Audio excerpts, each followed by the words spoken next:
insist on eating live animals. Sharon, listen on KSEV in Houston. Hi, Brian. Go Can ahead. You hear me? Yeah, Sharon, what's on your mind? Okay. I wanted to say, I think this is a time where we need to, all of us, differentiate between the role of the federal government and our role as citizens, because we need to remember that the federal government's job is to set protocols, give out information, which they're doing, and give daily upgrades, and then third, take advantage of this crisis. This is the way to push back against the virus, the Wuhan virus, secure our borders. And that means you grade people, you insist that people come through our immigration system. All right, Sharon, you're right. You're right. We're really getting a hold of the borders now, but it's out of necessity. Susan, WABC. Susan. Hi, 2 points. 2 points. Number one, Shannon is wrong because everybody knows that if our economy tanks, that Trump is the only one who can get it back up. He's the only expert on this. So she's wrong on that. My second point is Dr. Falchi said that the system wasn't working properly. Tests. Also, I don't understand why the CDC didn't have the test kits ready. Why did the president have to invite or bring all the pharmaceutical companies to the White House to get them to make testing kits? I know. And they're letting us down. The private sector let us down. I'm not saying I've ever come up with something, but I expected us to. Susan, thank you so much. I hear your frustration, as well as you, Gerard. This is the Brian Kilmeade Show, one-stop shopping to learn everything about everything. Impact Mortgage Corp. DBA Cash Call Mortgage. NMLS ID 128231. Equal housing lender. Not licensed in all states, including New York. Offer not available in Washington. Call 855-657-9910 for licensing terms and restrictions. You see it on TV every day. Global turmoil. But these international events have kept interest rates low. At Cash Call Mortgage, we've responded by dropping our already low interest rates even more this year. If you have a mortgage interest rate above 2.99%, call us today and see how much you can save. Working with one of those big banks can be frustrating. Give us a call instead. It only takes a few minutes and all our quotes are free. We're a direct lender and can close your refi in as fast as 20 days with no upfront deposit. If you qualify, we'll even pay your closing costs. Now is the time to lock in a low rate before it's gone. So refinance with Cash Call Mortgage. For a free quote, go to cashcallmortgage.com or call 800-260-9045. That's 800-260-9045. 800-260-9045. Hi, Doug Basham here. Join me Saturday afternoons from 2 to 4, and I'll tell you what your conservative, corporate-controlled, right-wing propaganda hate media isn't. You're welcome. That's Saturday afternoons, 2 to 4. Be there. Hi, this is Harvey Blankfeld, host of Las Vegas Real Estate Now. We are saying farewell to Tuesdays at 9 a.m. and moving to Saturdays at 11 a.m. Please do tune in every Saturday at 11 a.m. and learn about real estate right here on the new 101.5 FM, 720 AM KDON, the talk of Las Vegas. I recently read a news story about Homey, and it really got me thinking about this new way to buy and sell homes. Homey combines tech with experienced local agents that don't charge percentage-based commissions. It's only a low, flat $2,500 fee to list your house. My friends at Homey are offering a special promo to our KDWN listeners. You'll get $250 off your listing fee when you sell your house. Just text JD to 88588. Text JD to 88588 for more information on homey.com. Your home for Sean Hannity. KDWN Las Vegas, KKLZ HD2 Las Vegas, a Beasley Media Group station. It's news time on the new 101.5 FM, 720 AM, KDWN. Good morning. I'm John Schaefer. Nevada Governor Steve Sisolak declared a state of emergency Thursday and suggested he may ban mass gatherings to combat the spread of the new coronavirus outbreak. I want to stress that declaring a state of emergency, while certainly a mark of the seriousness with which we're taking this effort, is not a reason to panic. The move allows the state more flexibility to respond faster and coordinate better. The governor said he's considering a ban on mass gatherings. Sisolak said he's formed a team of medical experts who will come up with a recommendation on social distances. The Southern Nevada Health District has received reports of 3 new presumptive positive cases in Clark County. Currently, the health district is reporting 8 cases in the county, 7 presumptive positives, and 1 that has been confirmed by the Centers for Disease Control and Prevention. Washoe County reporting 2 cases, and Carson City has 1, bringing the state's total to 11. The happiest place on earth is closing its doors Saturday and will remain closed until the end of the month to help stem the tide of the coronavirus outbreak. Disneyland and Disney's California Adventure are both closing. Universal Studios Hollywood also shutting down to help stop the spread. spread. The theme park's Orlando counterparts are also shutting their doors. House Democratic leaders say they're close to an agreement with the Trump administration on funding to help Americans affected by the coronavirus pandemic. After day-long negotiations with Treasury Secretary Steven Mnuchin, House Speaker Nancy Pelosi says they've hammered out the key issues to provide a relief package to help pay for testing, patient care, sick leave, and other assistance. If they are losing their jobs because nobody's coming to the restaurant or whatever it is, then we have to be there with some help. The federal government would use tax credits to reimburse employers while boosting unemployment benefits and food and nutrition programs. House GOP leader Kevin McCarthy. This is our moment in time to show that we will rise to the occasion. Jackie Quinn, Washington. 7 weeks have passed since the first U.S. case of coronavirus was announced, and the government is failing to account for what could be thousands of additional infections because of ongoing problems with testing. We've got to try as best as we can to distance ourselves from each other, particularly if you are within a group that are at higher risk. If you do get infected, you're going to have a complication. And those are the elderly, people with underlying conditions. Dr. Anthony Falchi is the top infectious disease expert at the National Institutes of Health. He says the virus testing is a failing. The effort initially was hobbled by delays in getting testing kits out to public health labs. With a check on our weather, here's News 3's Kendall Kim. Light rain is set to continue wrapping up across parts of southern Nevada before dissipating this afternoon, so be careful out there. Roadways are still slick as nearly an inch of rain fell across the Las Vegas Valley. We'll be tracking it for you with more updates throughout the day from News 3, your weather authority. Cloudy, 55 in Las Vegas. I'm John Schaefer on the new 101.5 FM, 720 AM KDON, Las Vegas' only FM news talk station. With a check on the roads, here's John Michaels. From the Lerner and Rowe Traffic Studio. This report sponsored by Geico. 15 minutes could save you 15% or more on car insurance. A crash on the 95 southbound at Eastern Avenue at the off-ramp, and a crash reported Summerlin Parkway westbound at Town Center. That's also an off-ramp issue. And in northwest Las Vegas, an accident reported on the 95 southbound at Ann Road. That's going to be at the on-ramp. Watch for vehicles off to the side. A hit-and-run accident investigation underway Lake Mead Boulevard west of Jones. Watch for police presence. Whether you rent or own, Geico makes it easy to bundle home and auto insurance. Having a home is hard work, so get a quote at geico.com. Easy. I'm John Michaels from the KDON Traffic Center. It's open enrollment season, and MediShare is the Christian healthcare sharing ministry that saves most families about $500 a month. Google MediShare and see if it's a fit for you. MediShare, healthcare you can believe in. I'm Jim Snyder. And I'm Marie Mortera. We want to thank you for making News 3 your #1 choice for news. Every weeknight at 11, you can count on us to have the big story of the day. Plus breaking news that matters to you. Jim Snyder and Marie Mortera. News 3 live at 11. I recently read a news story about Homey, and it really got me thinking about this new way to buy and sell homes. Homey combines tech with experienced local agents that don't charge percentage-based commissions. It's only a low, flat $2,500 fee to list your house. My friends at Homey are offering a special promo to our Vegas Take listeners. You'll get $250 off your listing fee when you sell your house. Just text JD to 88588. Text JD to 88588 for more information on homey.com. Warning, this product contains nicotine. Nicotine is an addictive chemical. Whether you enjoy classical, rock, or heavy metal, we all march to the beat of our own drummer or guitarist. That's why Views also offers you more ways to vape your way.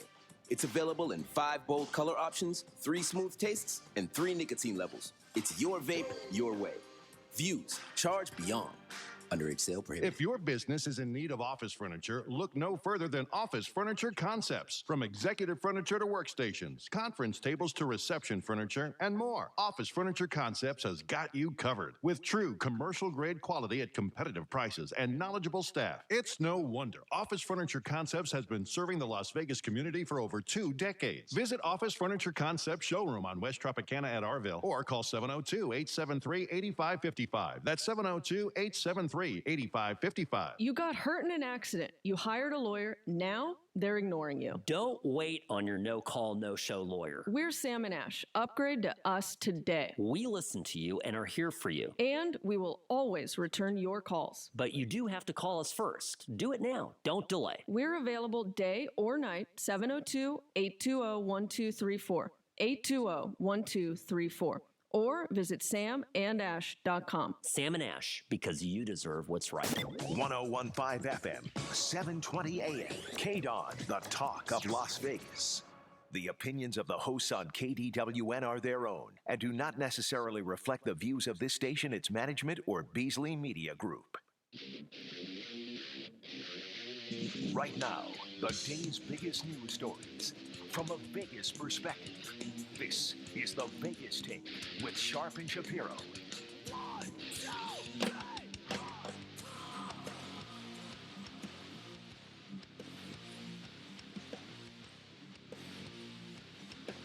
What's going on, Las Vegas? It is Friday, 101.5 FM, 720 AM KDAW, the talk of Las Vegas. It is the Vegas Take coming your way live with Sharp and Shapiro. Shapiro out today, going to get himself checked out. No, let's not get concerned. Let's not freak out.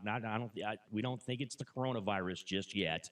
But you can always be. It's better to be safe than sorry, right, JD? When it comes to our esteemed host here at the Vegas Take, and so he's going to get himself checked out, and was feeling a little bit under the weather. So I'm jumping in on getting you set for your weekend. Of course, so much to talk about. Just in the last 48 hours, it's been extraordinary to see what has happened here in the United States of America, in the state of Nevada, and of course here in the city of Las Vegas, surrounding the coronavirus and all things that has affected from an American society standpoint. It's been absolutely astounding. Obviously, something that's very troubling, and it is very concerning across the board for anybody, whatever industry that you're in, whatever walk of life that you have, any type of experience that you have. This has to be something that's unique. I, as someone who's in my 40s, have never seen anything like this, and have been responding just like many of you to what has transpired here. And look, I think it's safe to say, and we're going to be talking about a lot of things today on the show. We've got John Schaefer coming in, our news director and anchor, to give us some local updates on exactly what's going on with coronavirus. We'll talk about all of your perspectives as well, too, at 702-257-5396 is the phone number. You can also catch us streaming live on our YouTube channel at the Vegas Take Radio, and you can get a chance to see myself and JD and Kelso and the guys here in studio. But we'll also have a Toy Scout, Joel Magee, live in studio at the back end of the show. Add a little levity, get a little lightness as you go into your weekend, which is going to be a little bit different than what we thought it was going to be just a matter of what, JD, a few days ago. And 2 days ago. We just 2 days ago, we thought, there was going to be much more activity. It was anticipation, right, of basically Selection Sunday. I'm talking a lot about the sports angles here because of, what that entails here in Las Vegas. Look, I understand there's a lot of you out there that are not big sports fans. Sports might not be a huge thing to you, but in this city, the fact of the matter is March is a crazy month when it comes to sporting events and when it comes to those type of things. And also, we talked about 48 hours, less than 48 hours ago, it really started a domino effect when America found out that an NBA player had contracted the coronavirus. That is when things really, I think, a lot of people started to understand, right, JD, that this is something that, could end up developing into what it has over the past 2 days. And it's just crazy how this has all gone down, and it's not something we anticipate whatsoever, right? This is not something that we expected to be at the point we are right now on a Friday, where you and Brian during the show yesterday were going, you couldn't even keep up with the number of cancellations, with the number of postponements, with all the news that was coming across the board. And of course, we do talk politics on the show, and we're going to get into the political reaction and to what the United States government and the Trump administration is trying to accomplish here. And those that are on the task force, of course, for coronavirus, and others have come out, and Dr. Falchi and others who are more in the know than President Trump and some others in the administration. We're getting into all that. But it really was a wake-up call, JD, wasn't it, when we found out that an NBA player had it, and then all of a sudden the dominoes fell, where the NBA decides to cancel their season. And then, of course, speculation became what was going to happen with the NCAA tournament. Then, just a matter of hours later, on a Thursday, there ends up being, the domino effect of the NHL postponing their season. You have the NCAA canceling conference tournaments, and then by extension, canceling the NCAA tournament. Not postponing it, canceling it. And then, of course, all the other sports following in line right up until the PGA Tour late last night decides that they're not going to play any tournaments until early April. I mean, this is how crazy the panic is right now. So I moved here from Omaha, Nebraska 3 years ago. And Omaha, Nebraska has something called the College World Series. And the city has spent, and in my opinion, sunk about $800 million into developing the downtown area surrounding the College World Series in preparation because they have a contract through, I think, 2030 or something along those lines. And the College World Series, which starts typically June 18th roughly, has been canceled already. Right. They canceled the entire College World Series. That is a disastrous thing for an economy like Omaha, Nebraska. And so I've been thinking about this for a long time, and I'm starting to just not agree with what's going on right now. Sports are at a complete standstill. I don't understand. To me, I feel like I don't call it a solution, but I feel like the way to move forward is actually very simple. You quarantine or you protect those who are considered risk groups. Chris, you and I could have, you don't have an underlying health condition, do you? I do not, no. You're 49 years old. I would not be considered I'm 34 years old. in the high-risk zone. I have no underlying health. So we could pass the virus back and forth all day long and kick it in 30 days, right? No question, yeah. That's the situation, right? It came out yesterday that the longest time the virus has actually stayed in a body is 37 days. Right. And that was in a very, very old person. So the fact that I'm 34, the chances of me, if I were to contract the coronavirus and become a carrier, the chances of me keeping the virus for more than 3 weeks is actually pretty small. It'd probably be more like 14 to 17 days would probably be the standard period where the virus that would actually sit in my body. And so at that point, what would have to happen would someone who is a high risk group, they could be 60 and older or 50 and older with an underlying health condition, or they could be 85 plus no matter what. Those type of people, I should not be able to come in contact with those type of people if I'm a carrier. And so I think that the approach, and you're going to see this happen, I believe so. So the case in the United States, they went up 435 yesterday, and deaths only went up 3. There's now 1,750 cases of the coronavirus in the United States, and there's 41 deaths. And I'll do the whataboutism, and I'll say, hey, the swine flu killed 60,000. The flu kills about 34,000 every single season. There was 12 million people infected with the swine flu. There's only 1,700 here. You mentioned how you've never seen panic like this in your entire lifetime for a potential pandemic. I honestly have not either. And just after doing a lot of thinking yesterday, I really believe that it is overkill, and that right now you are grossly inconveniencing people. Not just, and obviously we're trying to protect our elderly and those that are at risk, but at the same time, you are literally destroying entire markets in the process. And I think there's a better way to approach it. And I hope after the case in the United States, and I believe this is going to happen, if you look at the deaths too, there's 41 deaths, but 26 of those took place in Kirkland, Washington, at an acute care facility, which is basically a step below hospice. So what this virus is doing, it is making the sick even more sick. And if you have cancer and you're 85, you're 83 years old, or you have a cardiac, and if you actually do a little bit of research, those who passed away in Kirkland, Washington, the majority of those people, they smoked most of their lives. You look at the deaths in China, about 55% of Chinese men are chain smokers. And 58% of China, the breakdown is 58% of men are getting the virus, 42% of women are getting the virus. So if you look at all these different risk factors, and at this point, I am seeing that why should you completely destroy the economy and completely grossly inconvenience those who are not high-risk groups, when what you should be doing is isolating those who are high-risk groups and protecting them from those who could have a virus like me and you, and we could kick it in 30 days or in 20 days or in 15 days and feel very mild symptoms and never have to deal with it again. That's my question at this point, Chris. I would pose, and I'd push back a little bit on you as far as how we're handling this now.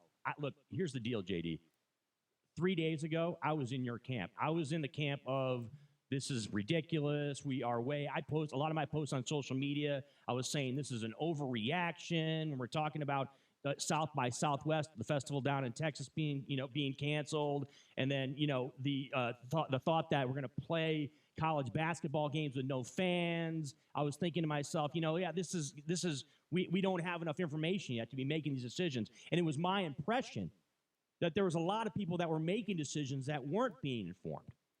Now, all that changed, in my opinion, when we found out Rudy Gobert had the virus. And I'm going to keep going back to this because, it was a monumental moment because that was a player that was on the court, okay, that has been interacting with fans, interacting with other players, interacting with referees, interacting with team personnel.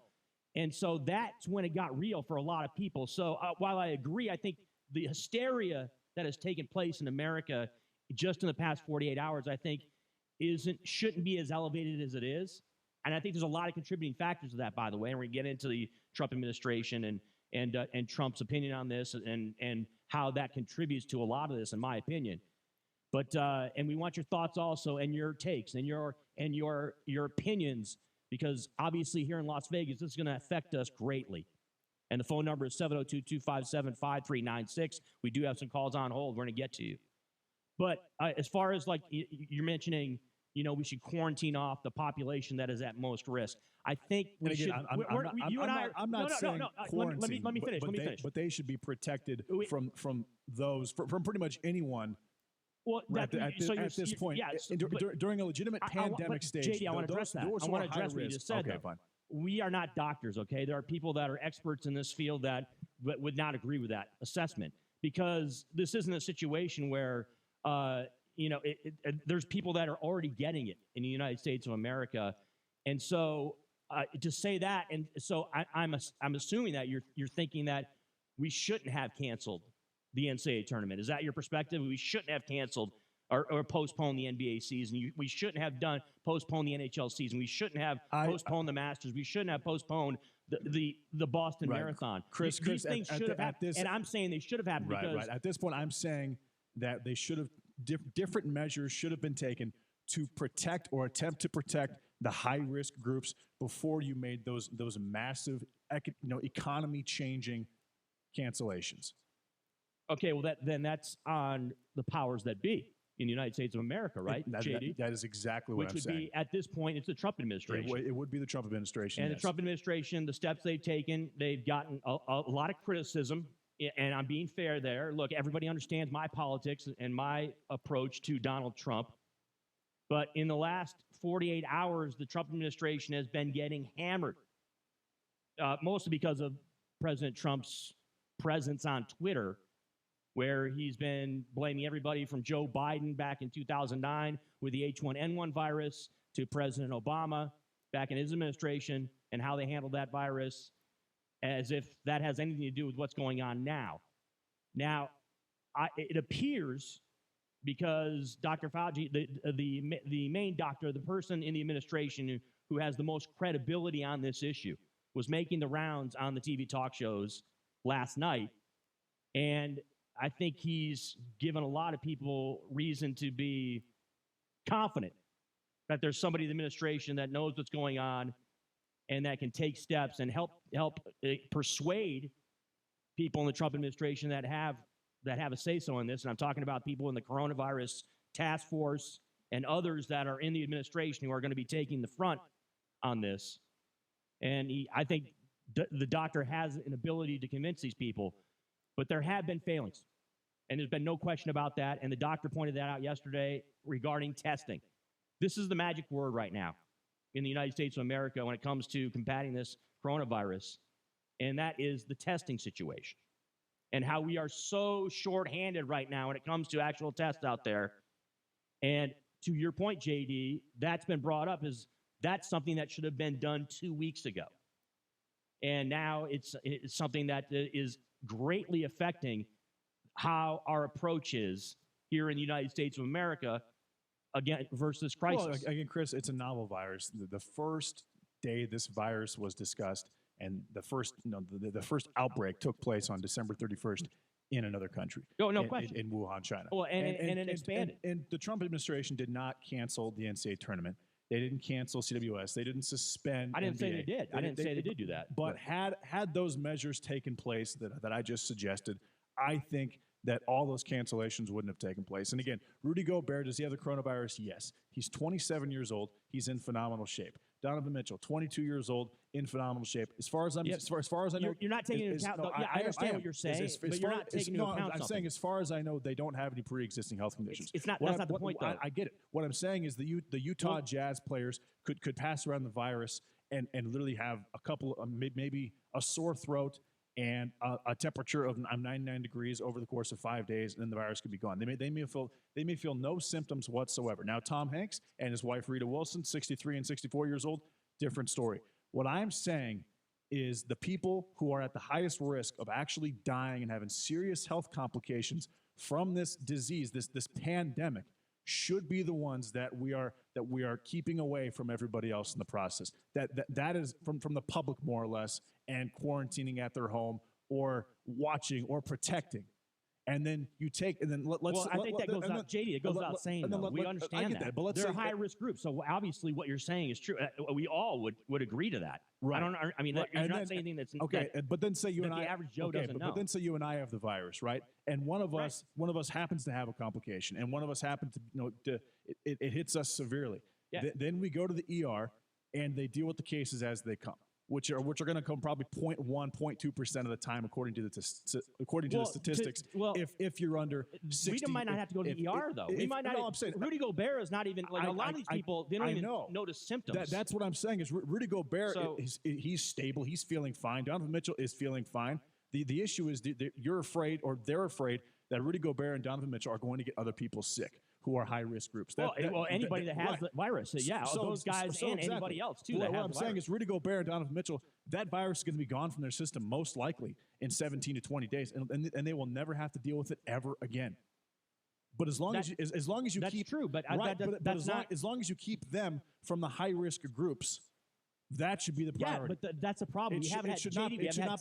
We don't know how many people have it in the United States of America, and literally destroying the economy in some places like Omaha, Nebraska, to the point where you could be creating a recession for the entire city. JD, we don't know how many people in the United States of America had the virus because we haven't had adequate testing yet. That's the entirety of my point. Right, we could wish ifs and buts and candy beans and nuts. We'd all have a Merry Christmas. You have to make sure that the testing is in place, but Chris, and that we accelerate it so we know who has the virus. Now we don't know. But that's a huge concern right there. But we do know who the risk group is, and the risk group are people with severe underlying health conditions, regardless of age. No, the risk group is anybody that contracts the virus. No, the risk. You're talking about the risk group of people that could die. Is what you're talking about. That could die or get seriously sick to the point where they're overrunning the ERs, or that they're in the ICU, or they're requiring ventilation care. That's what I'm talking about. If you and I get this virus, we're not in the risk group.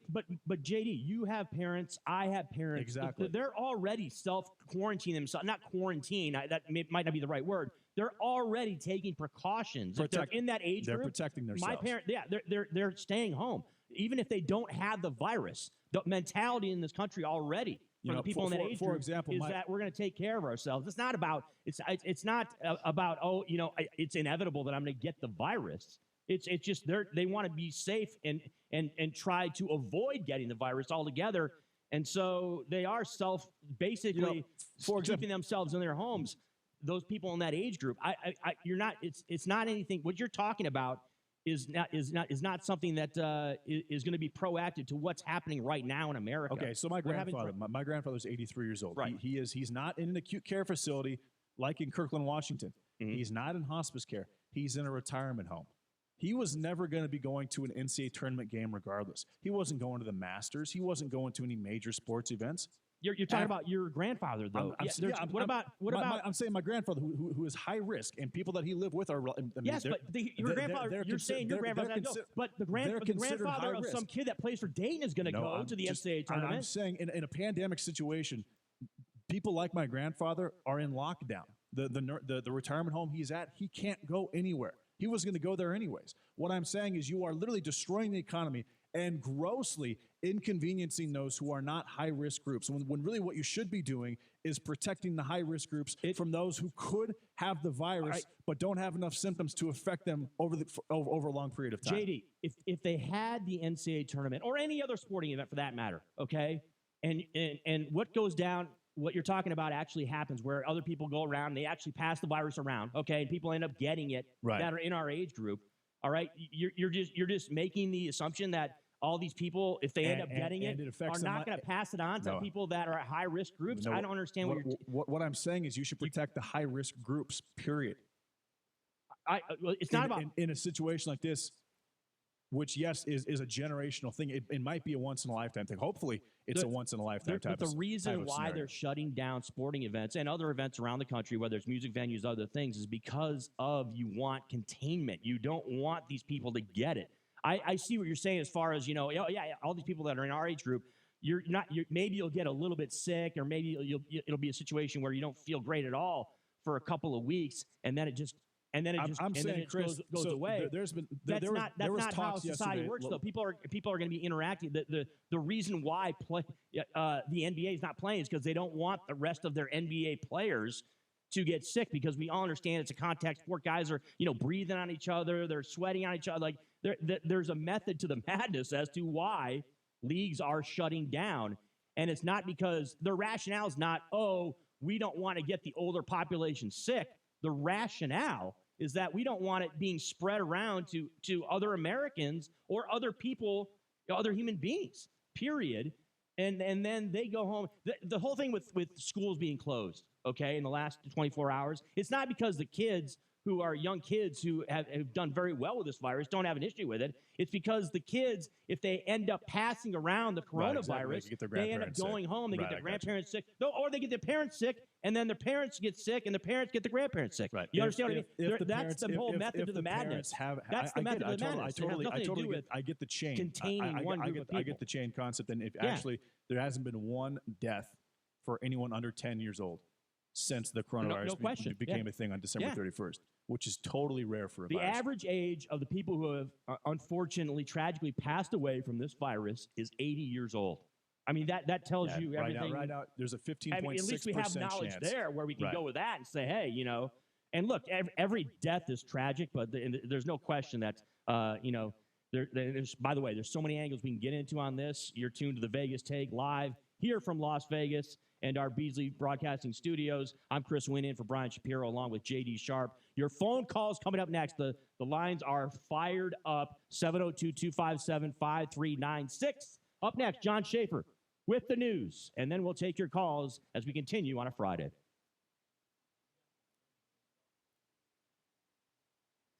A lot of people think they're stuck with their health plan. It costs too much, or for whatever reason, they just don't like it. The great news, you are not stuck with it. There is a choice. It's called MediShare, and you could save so much. The typical savings for a family is $500 a month. Major difference maker. This is the affordable alternative to health insurance. And just to give you a little more info about MediShare, it's a Christian healthcare sharing ministry.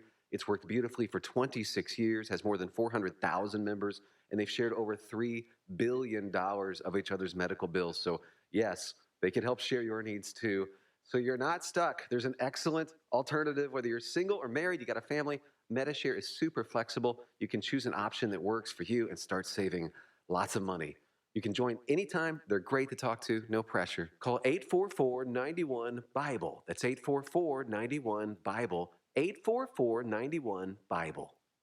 Special report coronavirus pandemic. Health and Human Services announced they're appointing somebody as the testing czar to oversee the testing. Correspondent Drew Griffin on the latest effort to provide testing for the coronavirus. If you can't get these tests, experts tell us you don't know what you're fighting. You don't know where you're fighting. You don't know where to put the resources to fight it. You can't contain it. And they're telling us we're 6 to 8 weeks behind in this effort. President Trump reportedly will declare a coronavirus emergency. He's holding a 3 p.m. Eastern Time news conference. Researchers are learning that coronavirus can live on surfaces for days and may linger within the body for weeks. Louisiana becomes the first state to postpone its presidential primary. Miami Mayor Suarez tests positive for the virus.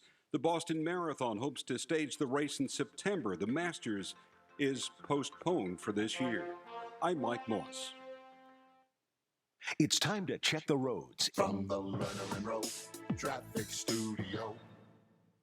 This report sponsored by USDEA 360 Strategy. A crash, I-15 northbound north of Russell. Vehicles remain off to the right. Light slowing in the area. A nice recovery on 15 southbound with no delays in the resort corridor between the Spaghetti Bowl and Tropicana. There is a crash reported on 95 southbound at Eastern Avenue. Vehicles at the off-ramp not affecting the through lanes, but watch for precautionary slowing.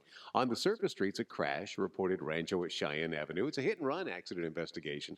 Heroin, meth, and opioids grip our community. It's time to wake up, Vegas, and protect those you care about. Visit wakeup-vegas.com for resources to change lives. I'm John Michaels from the KDON Traffic Center. You don't have to wait for amazing deals on a new floor. Get spring Black Friday deals right now at Lumber Liquidators Flooring. This week, save up to 35% on gorgeous hardwood and waterproof vinyl floors. Plus, we can arrange for installation by professional independent contractors. And with special financing, you can get started today. These are the floors homes are built on. Lumber Liquidators Flooring.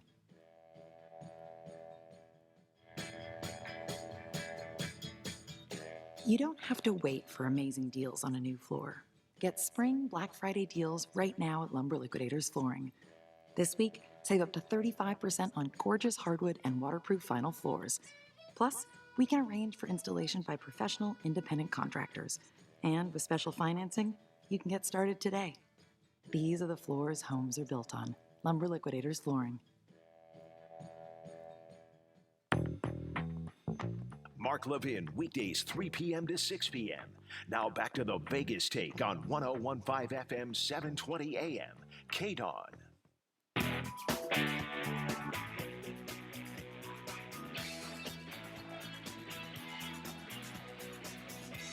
Welcome back. It is the Friday edition of the Vegas Take, coming to you live 101.5 FM, 720 AM KDON, Talk of Las Vegas. I'm Chris Wynn, in for Brian Shapiro, along with J.D. Sharp, getting you set for your weekend. Coming in the 11 o'clock hour, Mr. X is going to join us from Hollywood, talk about the impact of the coronavirus. Also, the Harvey Weinstein sentence was out, the Corey Feldman documentary, and also there is a politically motivated movie that is out in theaters today. A couple of big Hollywood blockbusters, too, we're going to talk to them about, have been postponed to later on in the year. But joining us now here live in studio, he is our esteemed KDWN news anchor, John Schaefer, to give us the latest. Good morning, gentlemen. Good morning. Happy Friday the 13th. It is Friday the 13th. It is indeed. Yeah, Wow. today would definitely be Friday the 13th. Absolutely. Right? Yeah, of course. How did I let that slip past me? I don't know. That's amazing. Well, Nevada Governor Steve Sisolak declared a state of emergency yesterday, said the move not a reason for people to panic, but it allows the state more flexibility to respond faster and coordinate better. The governor said he is considering a ban on mass gatherings, as many of his counterparts have done in other states. California's banned events of more than 250 people. Sisolak said he's formed a team of medical experts who will come up with a recommendation on social distances. Yeah, much anticipated opportunity for him to speak yesterday, right, guys? And I think a lot of us were expecting him to weigh in as far as like the gatherings, whether or not there'd be you'd be able to go to a gathering of maybe 200 to 500 or more people. Not something that he addressed. He ended up addressing other things. Yeah. House Speaker Nancy Pelosi and the Trump administration hoping to announce an agreement on a coronavirus aid package. The measure would provide sick pay, free testing, and other resources in an effort to calm teetering financial markets and the mounting crisis. Treasury Secretary Steve Mnuchin said this morning that negotiations were going very well. He told CNBC that we're very close to getting this done. The deal would provide funding and resources for American workers, families, and businesses reeling with health and financial problems from the crisis. This has been a dicey thing, guys, right? Because it hasn't been, it's been basically a terrible relationship personally between Nancy Pelosi and President Trump. So Nancy Pelosi has been dealing with Steve Mnuchin on this in the past couple of days. And of course, it's time is at a premium when it comes to the coronavirus and how we're going to deal with it. So we'll see exactly how it all shakes out. Exactly. And in a time like this, a bipartisan government is absolutely imperative to have any success whatsoever in actually accomplishing your goals. Mm-hmm. Stocks are clawing back some of the ground they lost, adding 500 points or about 2% to the Dow Jones Industrial Average. The gain this morning got back less than a quarter of the Dow's huge losses from a day earlier. It was the worst day for the markets yesterday since the Black Monday crash of 1987. 33 years ago. That's rather extraordinary, considering we had 2008, guys, right, with the economic collapse that year. To think that we're going all the way back there is pretty astounding when you think about it. Just prepare yourself for the bounce back because it's coming, and stay out of crypto. Right. Yeah. The annual rite of spring for golf won't happen this year. The Masters has been postponed until a later date. Augusta National did not indicate when the Masters would be played. Means there will be no golf, at least for the next month. It was the biggest shoe to drop for golf. The PGA Tour already canceled the next 3 events leading up to the Masters. Tiger Woods was going to be going after his 6th green jacket. Yeah, that came on the heels last night of the announcement by the PGA Tour where they weren't going to have anything until, I believe, the Valero Open in early April. So, but when you're talking about the Masters, you're talking about, one of the greatest, more iconic tournaments, not just in golf, but in sports. Yeah. Again, one more blow to sports fans across America. Well, there are still darts or New Zealand cricket. The fast-spreading coronavirus has led to an unprecedented slew of cancellations or suspensions of most major professional and college sports events in the U.S., particularly within the last 48 hours.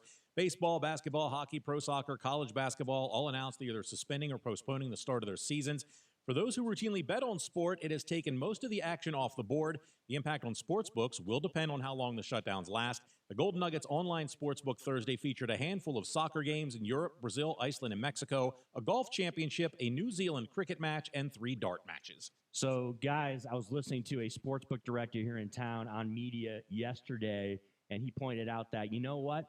This is Las Vegas. People are going to find a way to bet on things, right? And I think this is another indication of that. I was actually at the Westgate yesterday, and it was business as usual.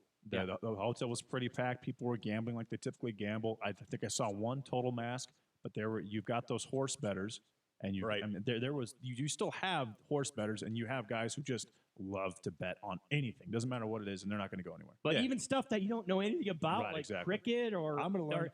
Auto racing. I'm a sucker to go to a fun NASCAR event, clearly, right? Or obviously, or hit the racetrack. But I'm not someone who sees you can tell an expert on auto racing by any stretch of the imagination. But hey, there's stuff out there. I'll tell you this: cricket is actually the second most popular sport in the world at this point. The cricket match between Iran and India had 1 billion people watching it. So I'm going to try to learn cricket, and maybe I can sell some picks to some people over the next 30 days. John Schaefer, we appreciate you spending some time. Enjoy your weekend, and we'll talk to you again soon, my friend. Absolutely. Yes. So, thanks a lot, John. We've been talking, obviously, about the impact of the coronavirus here in not just the United States, not just in Nevada, but here in Las Vegas. We want your thoughts, your opinions, your takes. 702-257-5396 is the phone number. The lines are loaded up. We actually have a couple open lines now, because unfortunately, JD and I went a little long-winded there in that first segment. We didn't get a chance to get any of you guys in. So let's jump out to the phone lines now, and let's talk to Carl if we can. Carl, we appreciate you spending some time. What is going on? Yeah, Chris, JD. Listen, the problem is, let me give you a little bit of medical advice. The problem is with this COVID-19, Dr. Falchi said this is 10 times deadlier than the regular strain of flu, and I'll explain why. Because the regular strain of flu, generally, a person infected with it will pass it on to maybe one other person. Yeah. With this COVID-19, it can be passed on to 2 or 3 people, which then passes on each one 2 or 3 more. The amount of people is tremendously accelerated over the regular flu. Well, that's the thing, right, Carl? Is it's highly contagious. It's one of those things where it can. Yeah. When you start hearing about people having, and look, we like to focus on celebrities in this country. So when we found out that Tom Hanks and Rita Wilson, and you find out that Justin Trudeau's wife has it, people start freaking out because they start to play 6 degrees of Kevin Bacon. The bad part is, people who are going to contract it, whether they're older or not, is generally people with lung problems. Right. Because it's a lung type of disease, and it will bring on pneumonia, which will then kill. It's generally if you have cancer or it's not good, but it's not as dangerous if you have sort of a lung problem. And let me give you 2 guys a little thing to do. If either you or your families ever get anywhere between 100.5 and 101 degree temperature, try to hold your breath. Take a deep breath. If you can't hold it for 10 seconds without coughing, don't walk. Run to the nearest medical facility. Appreciate that, Carl, with the phone call there. Have a great weekend. And yes, I mean, look, there's there's no question that there's people that need to take precautions. If you are someone who is showing symptoms of this, all right, it's not about thinking about yourself. It's not thinking about, oh, it's going to ruin my weekend or ruin my week. You have to understand that, this is highly contagious. This is something that everybody in the United States of America and around the globe, for that matter, are freaking out about.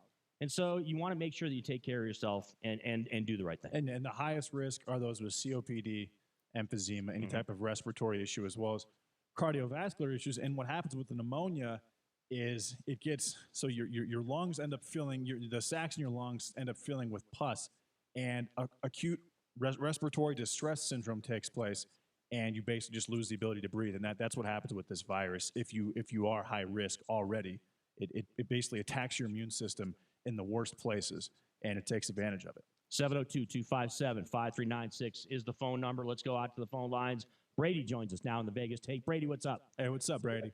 Yeah, good morning, gentlemen. Hey, JD, I think your bingo nights are going to be canceled shortly. Yeah, I know. That's fine. You know what? And Brian, if Brian has the coronavirus, you guys might want to self-quarantine and start spraying down those microphones right away. Oh, Brady, trust me, there's already been a lot of sanitation going on. Both JD, myself, Kels, all of us that are in the studio here, we want to make sure that we are not at risk when it comes to catching anything. It doesn't even matter. It's not just the coronavirus, because with Shapiro, there could be some mystery ailments out there that we're not aware of that we might have to fight off, JD. Yeah, we think Brian actually acquired a sexually transmitted disease about 10 years ago, and it's just showing its face right now. It just started yesterday. It's definitely possible. Yeah, so we're not too concerned with the coronavirus, but I suppose it's a possibility. Yeah. Out to the phone lines also, Thomas joins us now. Thomas calling us live from Omaha, Nebraska, if I'm correct, right? For sure. What's going on? Hey, what's up, Thomas? How are you, man? I'm doing good, JD. Good to talk to you the other day. Hey, I just wanted to touch on kind of what JD was saying. I am very politically active in Omaha, very connected to the situation of the NZ2A tournaments and all that kind of stuff. And what the other thing people aren't talking about with these big, large event centers is there's artists who are refusing to go on tour, so they're having to cancel shows because the schedules in the entertainment world are booked out for so long. This impact could cripple Omaha to the tune of about $150 million. Oh, there's no question. And look, and Thomas, it's not just Omaha. There are a number of places around the country that have, high-profile, huge events that were supposed to take place that are not taking place. Places like Omaha, Nebraska. Places like Orlando, Florida, where Disney World is shut down. Places, obviously, like here in Las Vegas. I mean, we're talking about the entertainment capital of the world here in Las Vegas. So, I mean, we absolutely can relate to what you're talking about.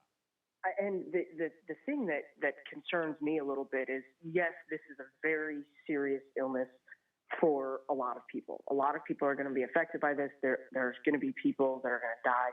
But as of 9:34 this morning, there was 17, I think it's kind of funny about this, there's 1776 in the United States. Total cases, 1,776 cases. Yeah. Yes.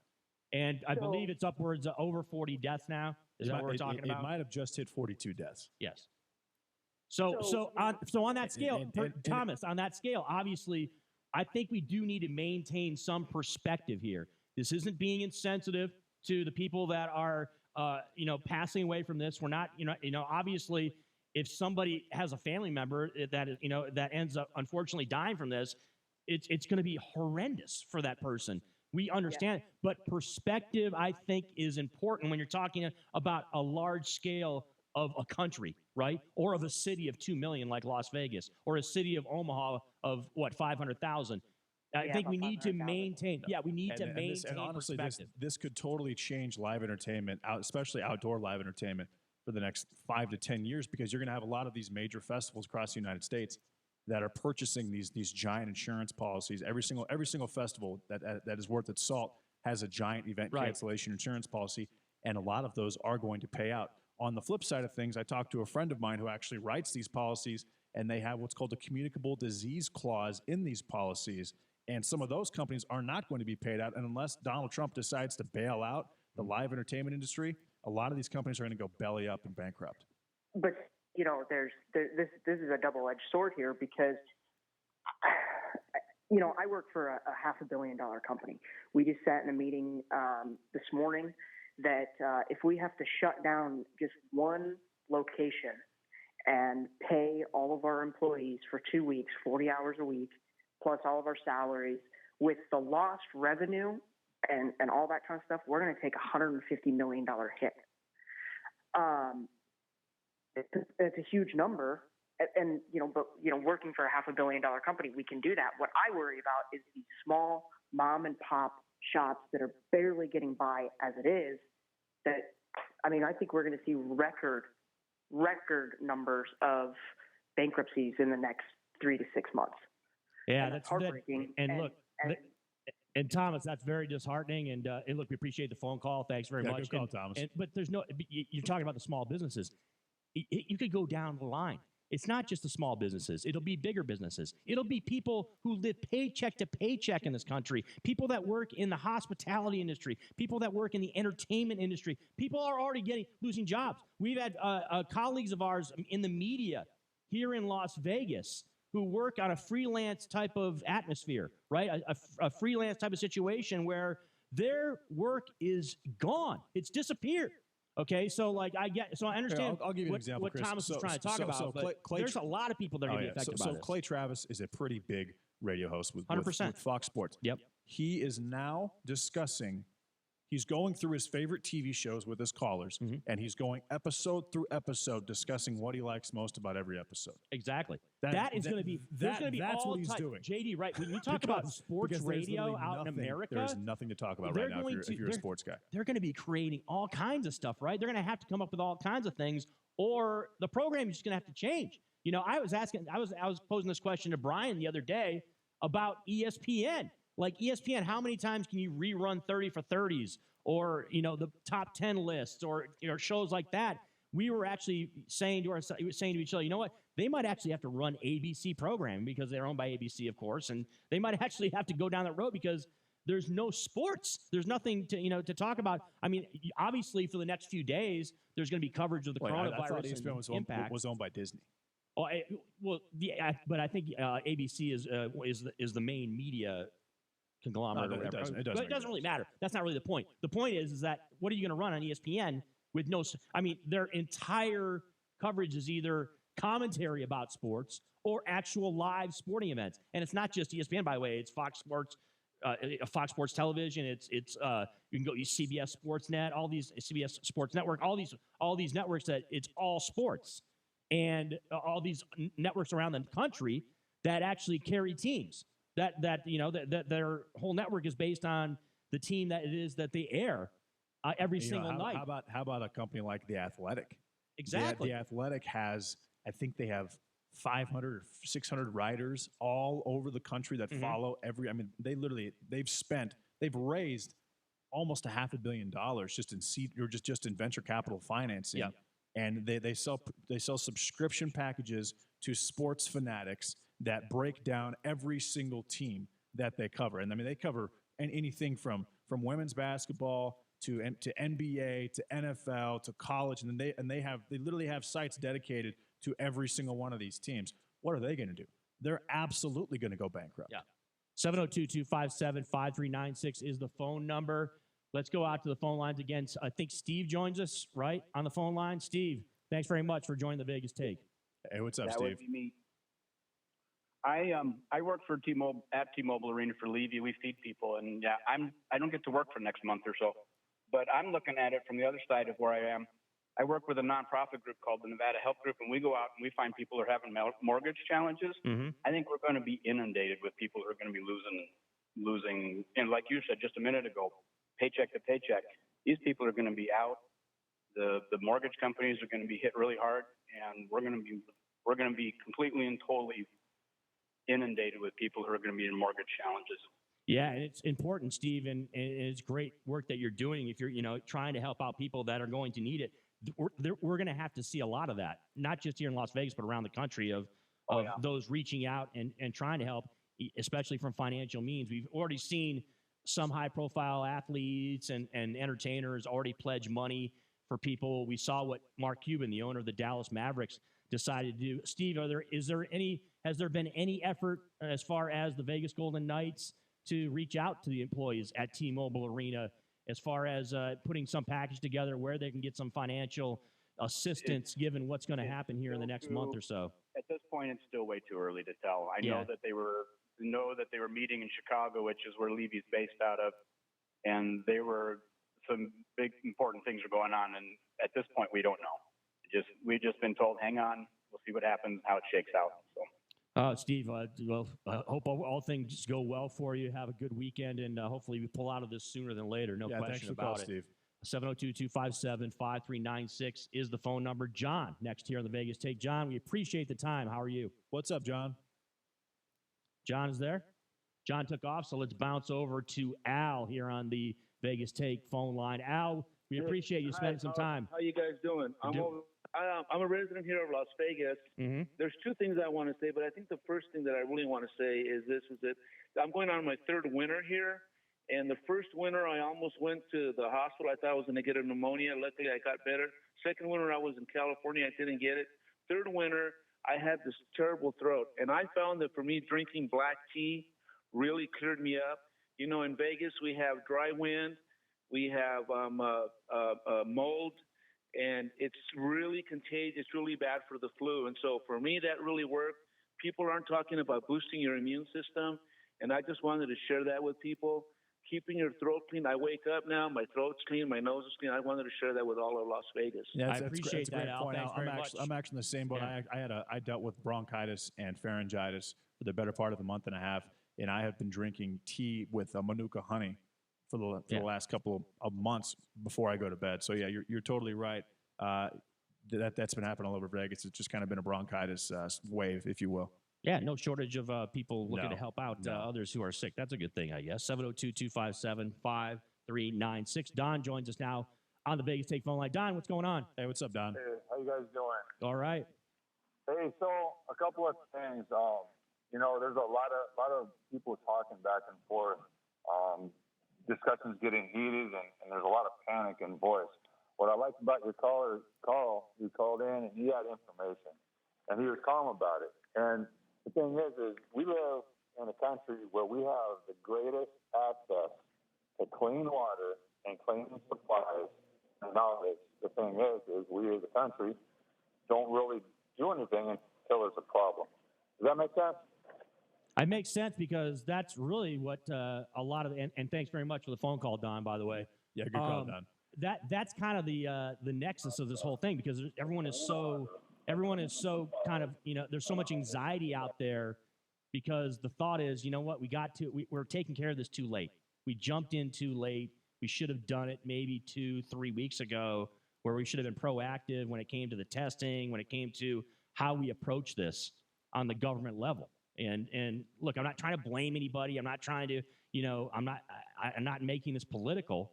I'm just saying, you know, best case scenario, this is, you know, we should have addressed certain aspects of this earlier on, and we wouldn't be in the situation that we are now where there is so much uncertainty out there. And I keep coming back to the testing. The testing is something that has created all kinds of anxiety and confusion here in the United States. That's because the media has made that happen, Chris. The CDC wasn't ready for it.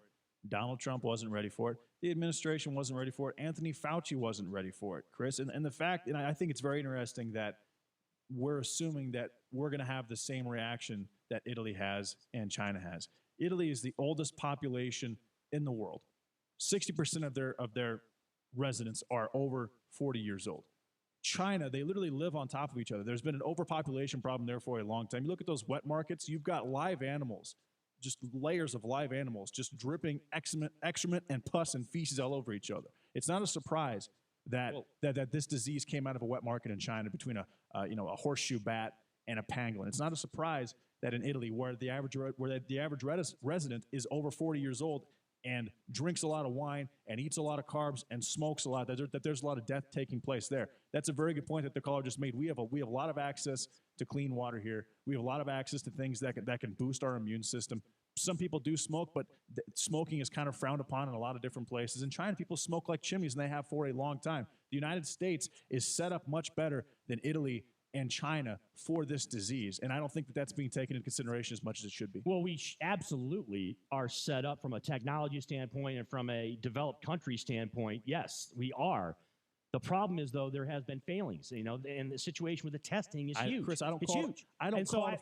Look, they had 90. We can talk about how great the United States is and how prepared we are. But the fact of the matter is, How do you call it a failing? Absolutely has been a failing for the last week plus in this country. Did you know that as far as how we've approached this? That 90 days ago, you did not know what the coronavirus was. No one knew what the coronavirus was until 73 days ago. What I'm saying is, how do you prepare for something that quickly when you don't even know really what it does? All we needed to do, and I think what has been done, is the risk group has been determined. How do you prepare for a pandemic? You don't fire the pandemic crisis team that they had in the Trump administration. Trump did do that. And he fired them. In 2018, he did do that. That's a major. But hindsight is 2020. Hindsight. You don't fire the pandemic team, Chris, did you expect and then say that we can't.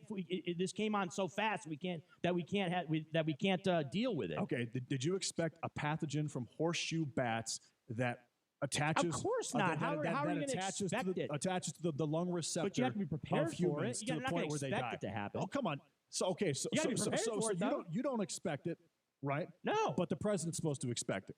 Well, it's not just the president; it's the United States government. Yes, yes. You're right. What is the existence of a U.S. AMRID it's also and the every single CDC in this country for? Across They're the here world. to anticipate every single something country like this. has been taken aback by this and surprised by this virus and how effective it is. And not only that, you're right but about really how that. But that doesn't have anything to do with how the government no one has been prepared for it. I don't. I mean, you're giving a pass to individuals who this is their business. This is what they do, and you're putting it. You're asking me as the average Joe or the average Jane in America. Yeah, we're not. This isn't something that we deal with. We don't deal with a pandemic possibility here in the United States of America. But there are people that are in positions in this government or that are supposed to be in positions in this government to deal with something like this. There are people that are supposed to make sure that we have enough testing kits, that we have enough ability to deal with a pandemic if we're to cross over onto our borders, which this has. And it is not, and there's no question that, and JD, it's not even debatable. In the last week, there have been failings across the board at the top of our government when it comes to dealing with the coronavirus. It is the Vegas Take coming live here on a Friday, 1 hour down, 2 more to go. Top of the hour, we'll get back more into the coronavirus a little bit and talk about your thoughts here in Las Vegas. Art, do you agree with JD? Do you think that this is something where there's just too much panic, too much going on?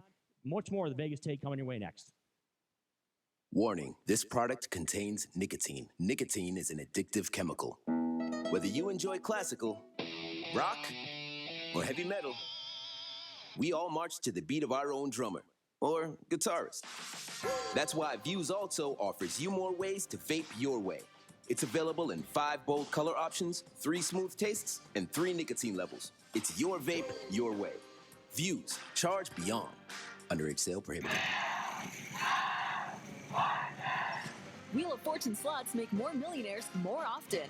Will you be next? Play Wheel of Fortune at your favorite casino today.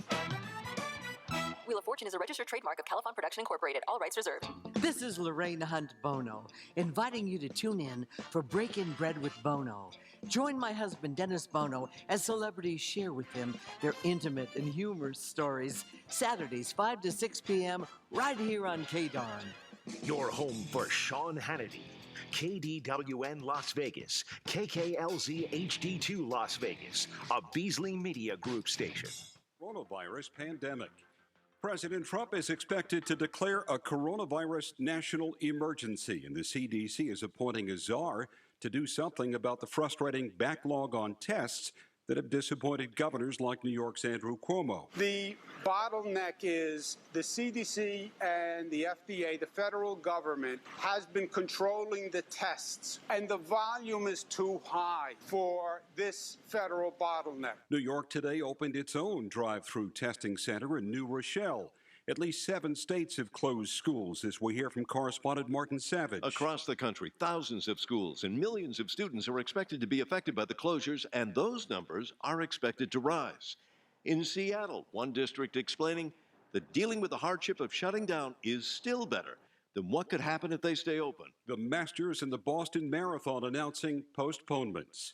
I'm Mike Moss. Canadian Prime Minister Trudeau is reacting to his wife's positive test for the coronavirus. I will remain in self-isolation for 14 days.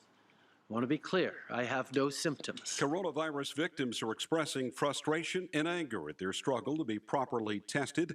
Dawn Clements is in a Florida hospital and hasn't been able to be tested. I didn't meet criteria because I did not travel out of the United States to one of the countries. In the meantime, I'm immunosuppressed with some health conditions. I'm running a fever and I have chest congestion. And nobody can test us here. Louisiana is postponing its presidential primary by 2 months because of the outbreak. Stocks remain volatile again today, but at least trading so far has been up. The Dow is up 572, the S&P up 78 points. I'm Mike Moss. Maybe. It's time to check the roads. From the Lerner and Rowe Traffic Studio. This report sponsored by Indeed.com. A crash reported Summerlin Parkway westbound at Buffalo. Watch for slowing in the area. And a hit-and-run accident investigation still underway at Rancho at Cheyenne. Watch for police presence there. No delays to report if you're traveling on the 95. In the West Valley, looks good from Craig Road all the way inbound to the Spaghetti Bowl and delay-free I-15 southbound Spaghetti Bowl to Tropicana. You're in charge of hiring. Let Indeed's customized screening tools help fine-tune your shortlist so you can get moving to your other to-do list. Post your next job at Indeed.com/hire. I'm John Michaels from the KDON Traffic Center. It's open enrollment season, and Medishare is the Christian healthcare sharing ministry that saves most families about $500 a month. Google Medishare and see if it's a fit for you. Medishare, healthcare you can believe in. JD here from the Vegas Take. I've been renting for a while now, and I'm getting closer to buying, but I'm concerned about all the hidden and surprise fees I've heard my friends had when buying. I just read this news story on Homey and was very curious. You should check them out yourselves at HOMIE.com. Homey is new and different and can save buyers and sellers thousands of dollars. Homey provides experienced local agents with the tech they need to save you time and money. For my friends selling a home, you just pay a low flat rate of $2,500 once it sells, regardless of the price of your home, and be able to take advantage of the tech Homey provides. Plus, get this, my friends at Homey are really stepping up, and they're offering a special promo to KDWN Vegas Take listeners. You'll get $250 off your listing fee when you sell your house. Just text JD to 88588. That's $250 off your listing fee when you sell your house. Text JD to 88588 for more information. Homey.com. Make sure you get the money that you deserve when you sell your house. John Schaefer here for my friends at New Mail Medical. You know, I've been telling you about them for a while now, and here's why. Because they are the innovators. You know, anytime you have an original idea, an original concept, you have somebody that comes along and they see the success of that original concept. Then they try and make it their own, and unfortunately, it's usually just a cheap imitation. Well, not with New Mail Medical, because they are the ones who got out in front of this. Testosterone replacement, ED treatments, they're the ones who've been leading the way in the nation for sexual health procedures, and they've been providing tens of thousands of men in the Las Vegas area alone for the past 7 years with that help. New Mail Medical starts with your first visit, and they are going to be there with you every step of the way. After I went there for my first visit, I felt comfortable and relaxed knowing they could help guide me through any issue I had. Newmail.com. That's NUMALE.com. 702-505-4414. That's the number. Don't see a cheap imitation. Go to the originators. Newmail.com. 702-505-4414. Mark Levin, weekdays 3 p.m. to 6 p.m. Now back to the Vegas Take on 1015 FM, 720 AM. KDON. The opinions of the hosts on KDWN are their own and do not necessarily reflect the views of this station, its management, or Beasley Media Group. Right now, the day's biggest news stories from a Vegas perspective. This is the Vegas Take with Sharp and Shapiro.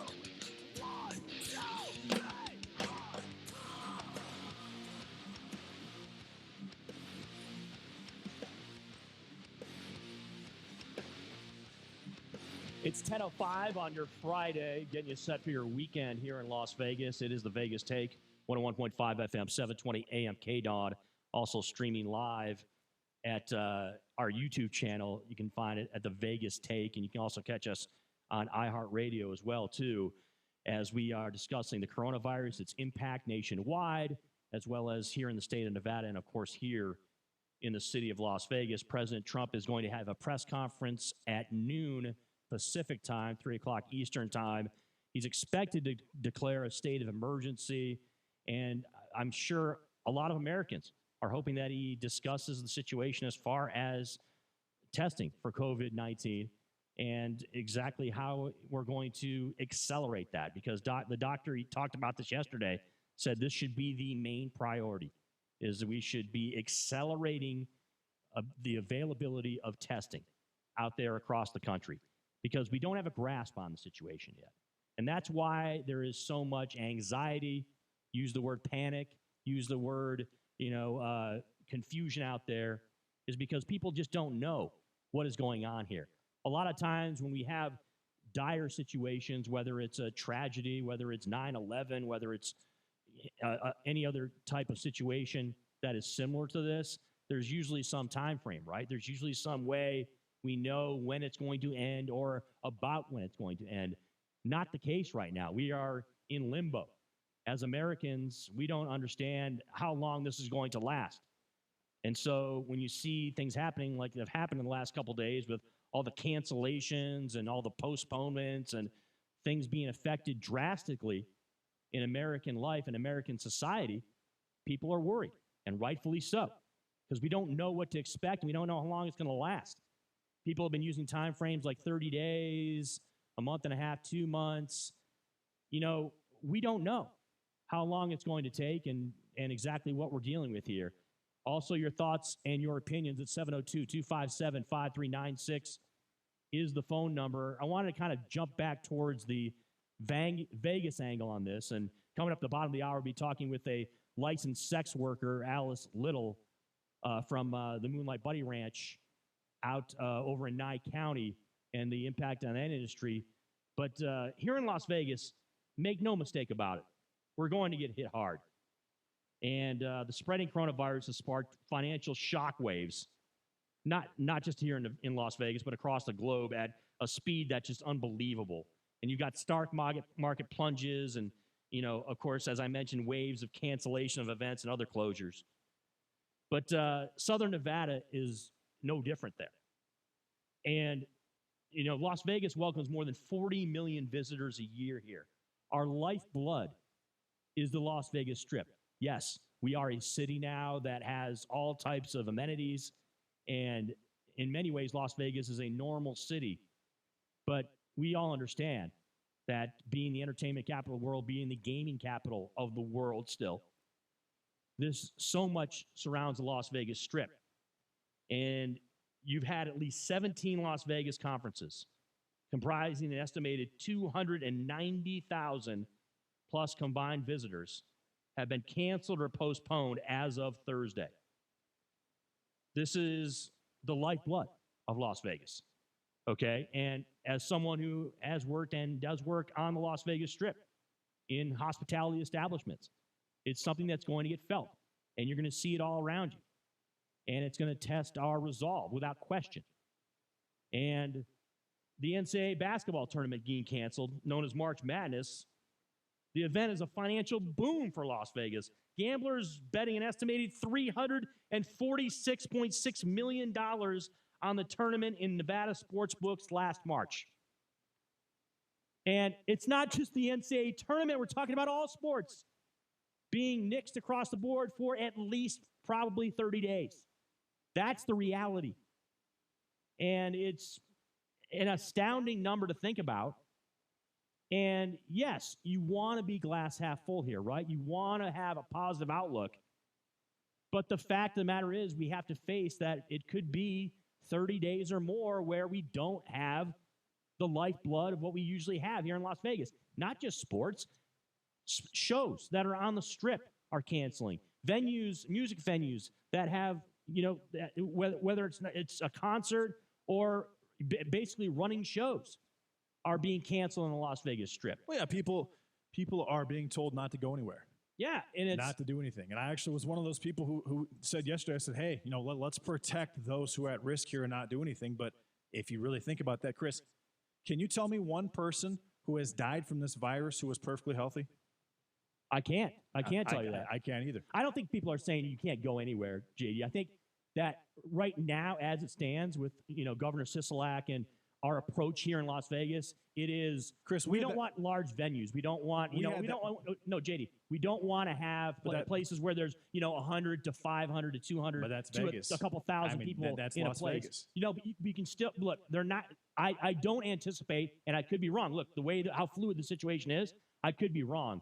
But I don't anticipate that we're going to be shutting down all restaurants, all bars, all banks, all law offices, all grocery stores. I don't anticipate society as a whole shutting down.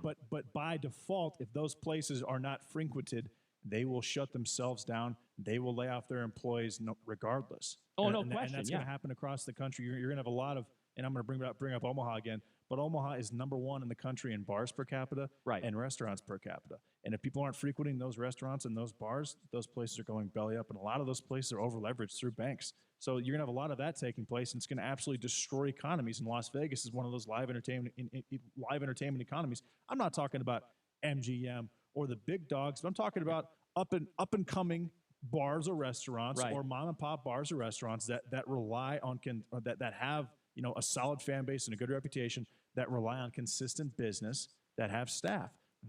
Those people just by default, it doesn't matter if bars are shut down in Nevada or not, which I don't think they will be, or even across the United States, I don't think they will be.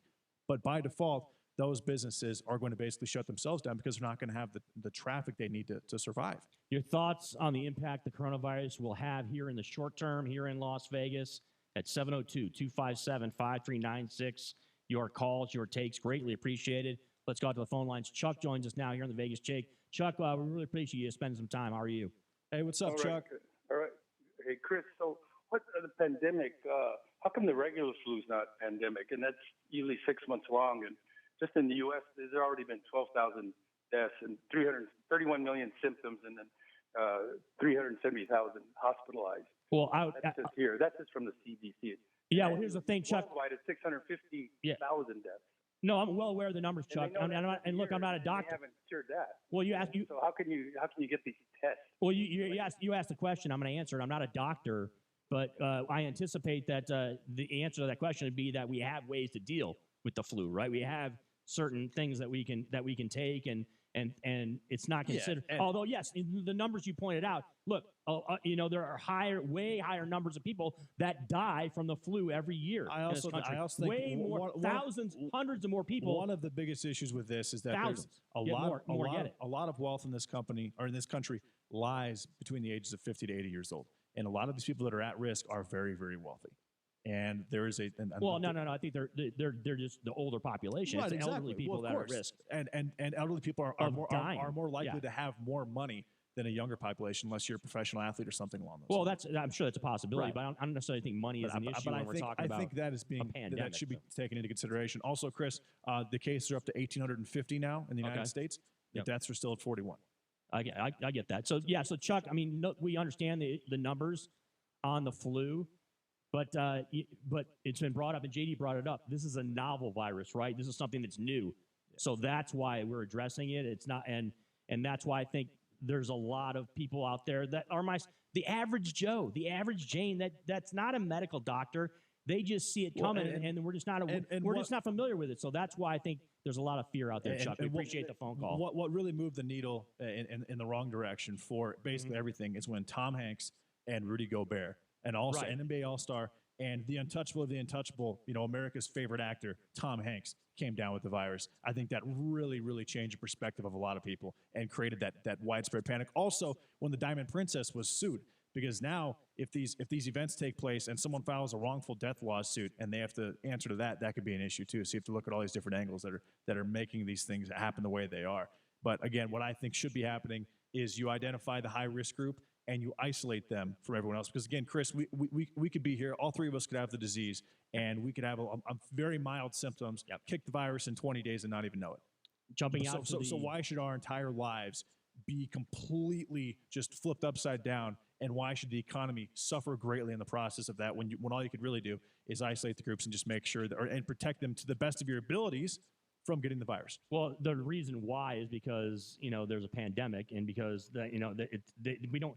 It's not necessarily a connection between money and Chris, the pandemic. We're not saying, I'm not oh, sure. all right, we're gonna, because we're gonna lose so much money, we're not going to make the right adjustments or make the right call when it comes to a pandemic. We're going to address the pandemic and the money be damned. That's the way it's been. The money be damned. Okay, now, the NBA shut down. The NHL shut down. Major League Baseball shut down. I would actually argue that this is worse. Now, how many people right now are going to be homeless because of this pandemic? Because of the economic I don't know the consequences number. I don't know, of but the there's pandemic. no question. There's going to be a lot. There's going to be a lot. You can just make a general statement. Yes, there's going to be a huge impact on American society as a whole economically. And I think you need to look at that first and make that decision and say, hey, so how do we protect these people? I don't agree with that at all. That are high risk. Because people and isolate them in the process. So you're just going to let it ride out. I'm not saying we'll let it ride out at all, Chris. I'm just saying don't immediately cancel all these different events and affect all these different lives in a negative way, when what you should be doing is identifying the high-risk groups and protecting them.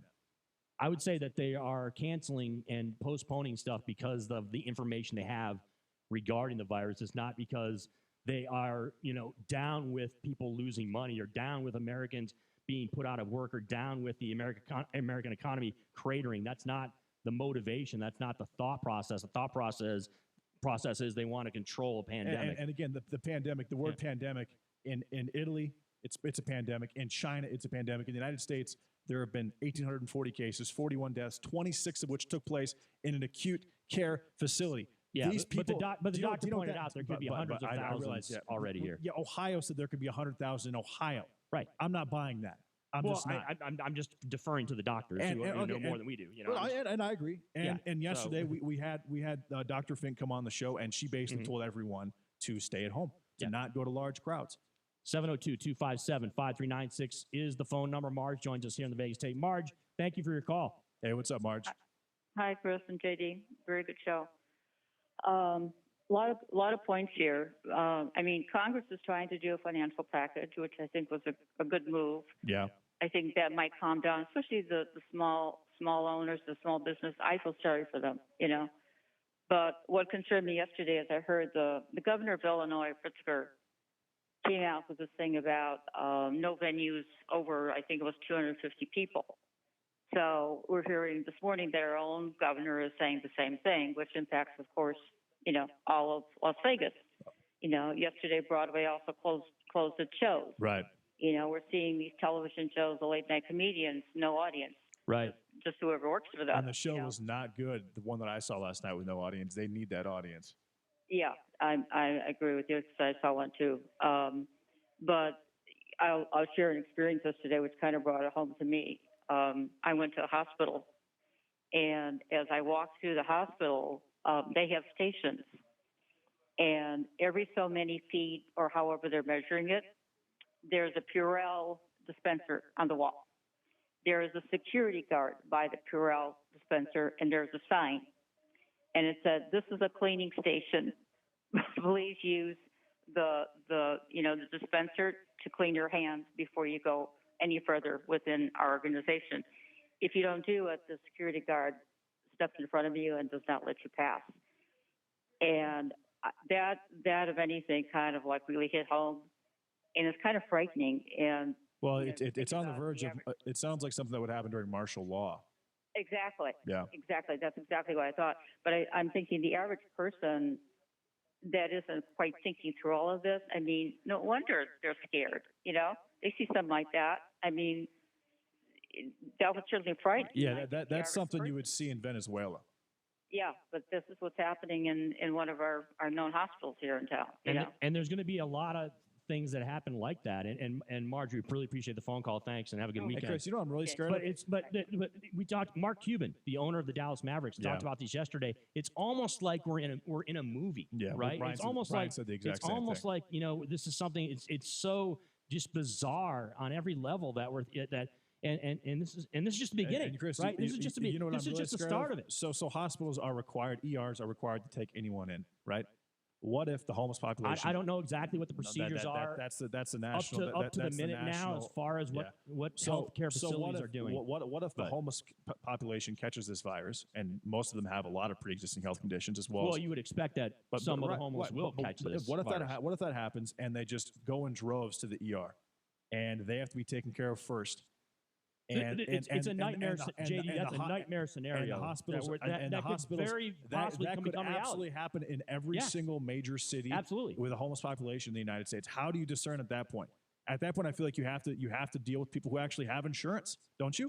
Well, what do you do there? I mean, it becomes a triage situation. It's going to be decisions will have to because a lot of those homeless people are going to be more near death than the average person.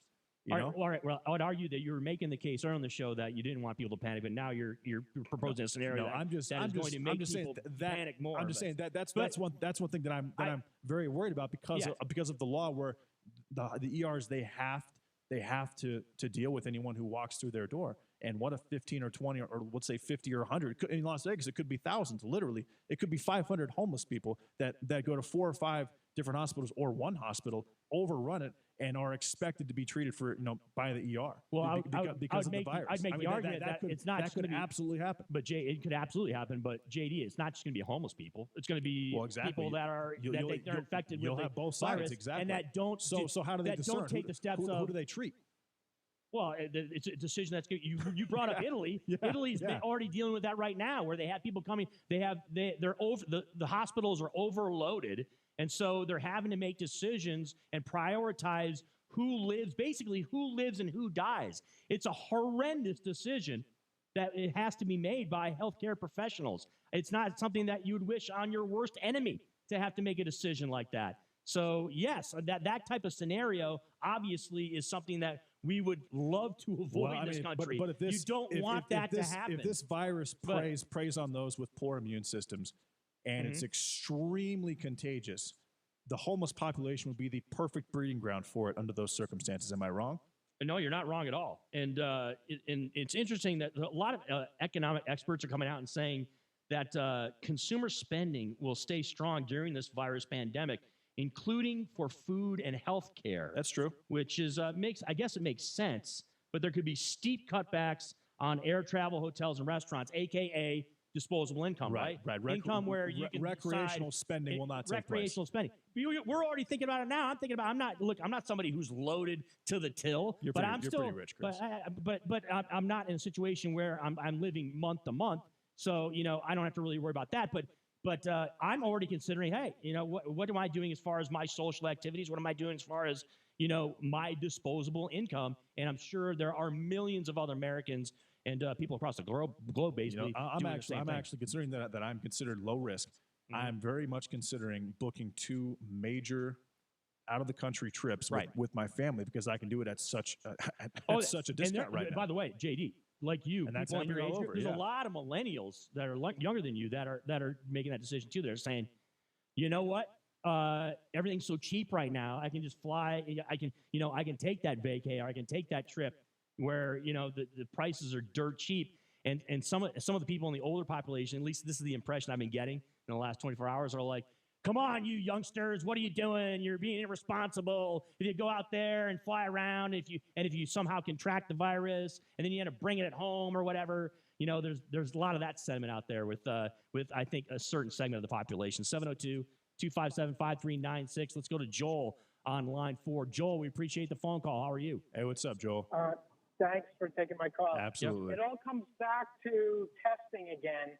And until we get an idea of how many people have contracted the disease and what the demographics are of those people, it's all guesswork. And the fact of the matter is that our government is responsible. We have leaders, and leaders are supposed to take a leadership role and not turn away test kits from the WHO or from the UN for whatever reason, and not make stupid comments like, this will go away quickly, it's going to be a miracle. That's so irresponsible of the leadership of our country to say that. Now we have the House of Representatives who are ready to pass a bill to help people, and the Senate is going away for 3 days. Yeah, I will say this: that comment, now looking at it, was obviously completely ridiculous. But maybe he didn't really know what was going to happen with it, like others as well. Now that being said, at the time, what if it had gone away? What if the viruses? Well, what if the cases had gone down tremendously? No, I'm just saying. But Donald Trump's not prepared to make that. He's not informed enough to make that decision. That was a very poor thing for him to say, and obviously it looks terrible at this point, considering what's happened since then. And I'm not going to deny that. He said similar things multiple times. Why are you making this about Donald Trump? Why are you? Because he's the president of the United States. That's why. I get that, but it should be more about protecting those who are the highest at risk from this, because they could potentially die. Well, let me ask you this, to no fault of their own. Let's say you contract it, right? You don't know you contract it. Right. You go visit your grandmother. Right. And she gets it. Is my grandma? How are you going to protect her listen? Is my grandmother high risk? Is my grandmother high risk? Please stop for a minute and let me ask. No, I'm asking. Answer that question first. Is my grandmother high risk? I don't know how old your grandmother is. Okay, well let's say she is. Okay, she is, right? The answer is yes. Actually, my grandmother, my one grandmother is dead, and my other grandmother is not high risk. She's 78 years old, and she's perfectly healthy. If she's 78, no, my mother's perfectly healthy too, and she's in her 70s. That doesn't make her not high risk. She's still high risk. 80 plus over the age of 60 right. is in a high risk. They would be in that category, JD. Yeah. Okay, so then by that logic, my father is in high risk. And Joel, we appreciate the phone call. Joel, we're up against a hard break, but I would say, look, anybody that's over 60 years old, if my grandmother had even if you're healthy, you're still at high risk. If she was 90 years old and didn't have an underlying health condition, I probably would not visit her because of that. Okay, so you're talking about just talking about a difference of a few years. I would, but they're elderly, JD. They're at high risk. If they're over 60 years old. If she was 75 years old and was high risk and had a serious underlying health condition, and I knew I had, or I didn't know I had the disease, I wouldn't visit her. That's what I'm trying to say is we need to protect and isolate those who are considered high risk, because everyone else can have the disease and not even know it and not even have symptoms for X amount of time. But I don't think we should just completely, basically put several different industries into a recession, more or less, or set them back 5 to 10 years because of this virus. That, again, there's been 1,840 cases and 41 have died. More than half of those happened in Kirkland, Washington. And let's be completely honest, if you're in an acute care facility, there's something that obviously you're trying to fight health-wise. I understand kind of the direction you're coming from, but I wouldn't agree with your assessment as to why we're not putting these places into a recession. We're not trying.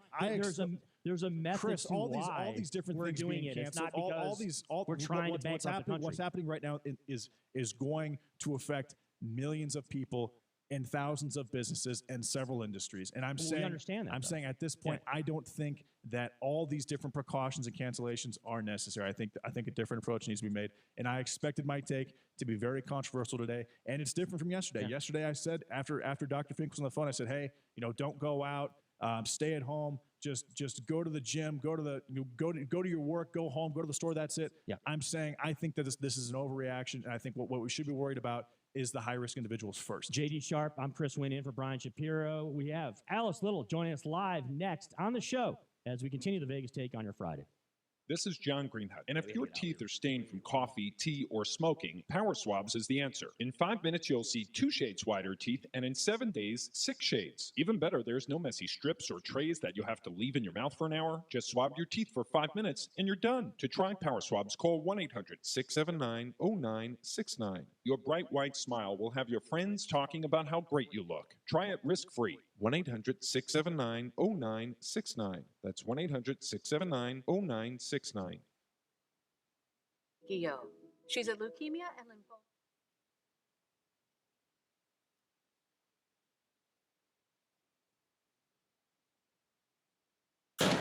Special report coronavirus pandemic. Tedros Adhanom Ghebreyesus, the head of the World Health Organization, says coronavirus is literally exploding in Europe. More cases are now being reported every day than were reported in China at the highest of its epidemic. At the height of its epidemic. President Trump is expected to declare a coronavirus national emergency and is holding a 3 p.m. Eastern Time news conference. West Virginia becomes the 7th state to close all of its schools. The Treasury Secretary, Steve Mnuchin, and Speaker Nancy Pelosi are negotiating a package to try to stimulate the economy. The Eiffel Tower in Paris is closing. Internet providers have agreed to waive late fees for any residential or small business customers in the United States who will have to have financial problems caused by the coronavirus crisis. I'm Mike Moss. Maybe you. It's time to check the roads. From the Learner and Road Traffic Studio. This report sponsored by Indeed.com. A crash reported Summerlin Parkway westbound at Buffalo. Watch for slowing in the area. And a hit-and-run accident investigation still underway at Rancho at Cheyenne. Watch for police presence there. No delays to report if you're traveling on the 95. In the West Valley, looks good from Craig Road all the way inbound to the Spaghetti Bowl and delay-free I-15 southbound Spaghetti Bowl to Tropicana. You're in charge of hiring. Let Indeed's customized screening tools help fine-tune your shortlist so you can get moving to your other to-do list. Post your next job at Indeed.com/hire. I'm John Michaels from the KDON Traffic Center. Warning, this product contains nicotine. Nicotine is an addictive chemical. Whether you enjoy classical, rock, or heavy metal, we all march to the beat of our own drummer or guitarist. That's why Views also offers you more ways to vape your way. It's available in 5 bold color options, 3 smooth tastes, and 3 nicotine levels. It's your vape, your way. Views, charge beyond. Underage sale prohibited. Nevada is the winningest state for Wheel of Fortune slots, paying over $1 billion in cold, hard cash. Play Wheel of Fortune at your favorite casino today.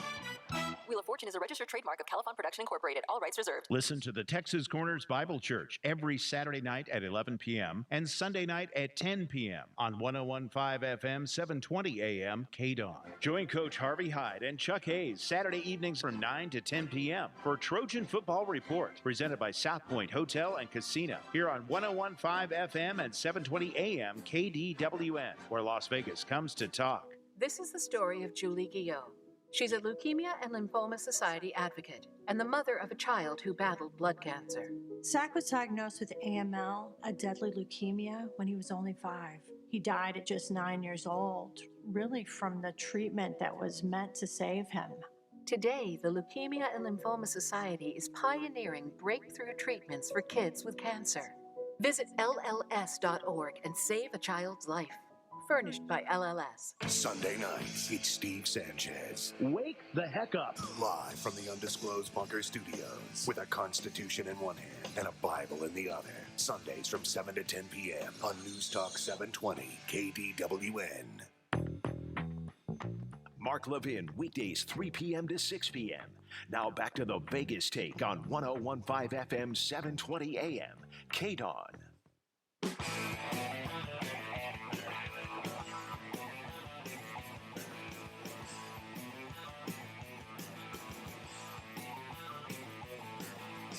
Live on a Friday, it is the Vegas Take coming your way. 101.5 FM, 720 AM KDON, the talk of Las Vegas. Also streaming in our YouTube channel at the Vegas Take. And you can also catch us on iHeartRadio at the iHeartRadio app. I'm Chris Wynn in for Brian Shapiro, along with J.D. Sharp. A lot of discussion, obviously, about the coronavirus, its impact on American society and society here in Las Vegas and in Nevada.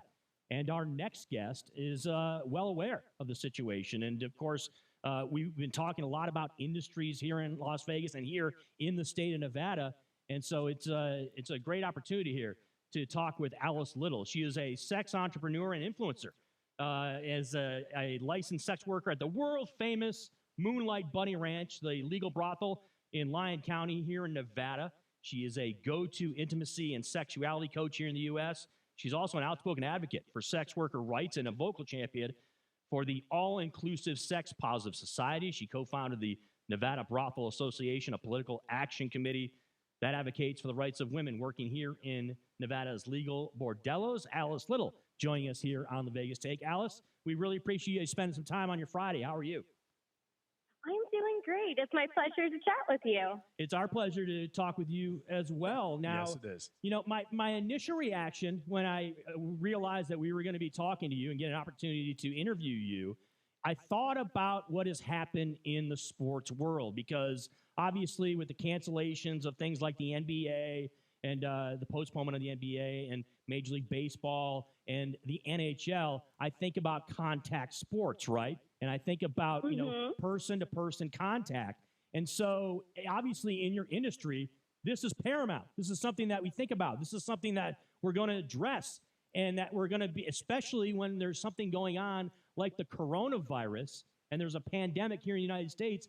I would anticipate that your industry, there is going to be some hesitation, maybe some people who are a little bit worried when it comes to working in your industry. Am I wrong on that? You know, logic would dictate that would be the case, but the reality has actually been quite the opposite. Strangely enough, I've been getting more emails than ever. I haven't had a single cancellation, and folks, by and large, are looking for my services still. That's interesting to hear, because, and you pointed this out also, it's not as if all the apps that are all over the web, whether it's Tinder, all these apps, these are still very popular apps, right? I'm sure they're still getting all kinds of activity on there. And, in your industry, it's very much similar to how things are done when it comes to those types of situations, right? Absolutely so. If anything, seeing a legal sex worker is the safest way to have sex with a stranger.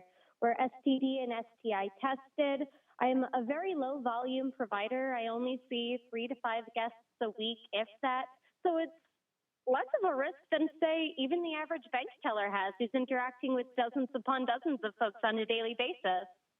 And you mentioned a lot, too, about the human connection, right? And how important that is. I think that's pretty evident, right? And how we've been responding in the last 48 hours, I guess, in your industry. Look, I don't know how busy you are, but this is something that I'm sure is on the forefront of your mind and others that work in the industry, is just how powerful that physical connection is between human beings. Without a doubt, especially in times like this, in which we're stressed, we're anxious. Right. We want that connection more than ever. We want to be held. We want to be touched. We want to feel safe. And getting your intimate needs met is paramount to feeling safe and secure. And that was my next question. This actually makes a lot of sense to me, because this is such a stressful time, and being with someone like yourself and being able to relieve your stress, however that takes place, that would definitely make sense. Have you had anyone ask you about the coronavirus, or if you have it, or anything along those lines? Well, the most interesting comment I've gotten in regards to the coronavirus was a request for a quarantine fantasy. The guest was curious if I'd dress up as a sexy nurse and take his temperature and kind of do like a tease and denial thing for a couple of days, where it's like, oh no, not yet. We got to wait until you're out of quarantine, and kind of go back and forth and use his anxiety to instead fuel a fantasy, which was really fun.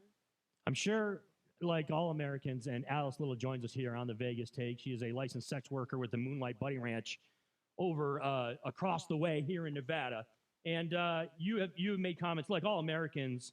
You are someone who is looking at all the news reports, right, about the coronavirus, and you have an opinion. What is that when it comes to your expectations moving forward as we deal with the coronavirus and your industry? Do you anticipate that it could be something that is a very negative thing for your industry, or are you cautiously optimistic, I should say, that this should have no bearing on your industry? As of this moment, I'm cautiously optimistic. Unlike contact sports, in which you have dozens of people all interacting, the legal brothels are way more of a one-to-one situation. It's not like a sports bar where you walk in and it's elbow room, standing room only. It very much so is private. It's way more personalized. And because of that, I don't think there's nearly as high of a risk level to my industry as there would be to other industries such as sports. Have you increased your sanitization process since the outset of this quote unquote pandemic they call the coronavirus? I mean, are you taking further health measures to make sure that your area is clean for your clients? We've always been very on top of sanitary precautions just by the nature of the job. The rooms are thoroughly cleaned before and after every guest. Hand washing is, of course, non-optional. We have hand sanitizer everywhere. But we've gone even above and beyond that, where we're wiping down all the public surfaces, door handles, countertops, you name it. So we've stepped up much like every other business has. But the brothels, by and large, have always had a lot of sanitary practices in place. So that doesn't change too dramatically because of the situation. So a lot of one of the industries, and there's a lot of these in Las Vegas, is the gentleman club industry. And they kind of have a reputation. Some have a reputation for not being the cleanest places. Do you have any friends that work in the gentleman club industry that have experienced a loss of business due to this virus? Yes, many folks are not interested in crowded public spaces such as gentlemen's clubs right now. I've seen online a couple of clubs have started to pass out masks in an attempt to encourage people to come forward. A few have even done like Corona beer promotions. But folks that are wanting to get that kind of need for connection met are instead turning to the Nevada brothels. I've had a number of folks write in and say, hey, usually I go to a strip club, but now I think I want to try something different given everything that's going on. I don't really want to be in a space with so many people. So if anything, it's been even more of an opportunity for us to connect with new guests. Sex entrepreneur and influencer Alice Little joining us here on the Vegas Take. Now, Alice, obviously, the reason I think you don't have a lot of caution in your voice, or it doesn't seem like you're really alarmed about this, is the fact that, look, we obviously are focused on the coronavirus, but you and your clients, you deal with other things like this every single year. You've cited statistics from the CDC regarding influenza, right, and other certain ailments that are dealt with, and it gives you reason to be positive and to be optimistic about what is about to take place as far as this virus because of how you've dealt with the flu. We, as legal sex workers, go above and beyond to protect our health every single day, every single week, every single month, every single year, regardless if there is a coronavirus or not. You figure most Americans haven't received an STD or STI test within the last 6 months. Personally, I was tested just 2 days ago.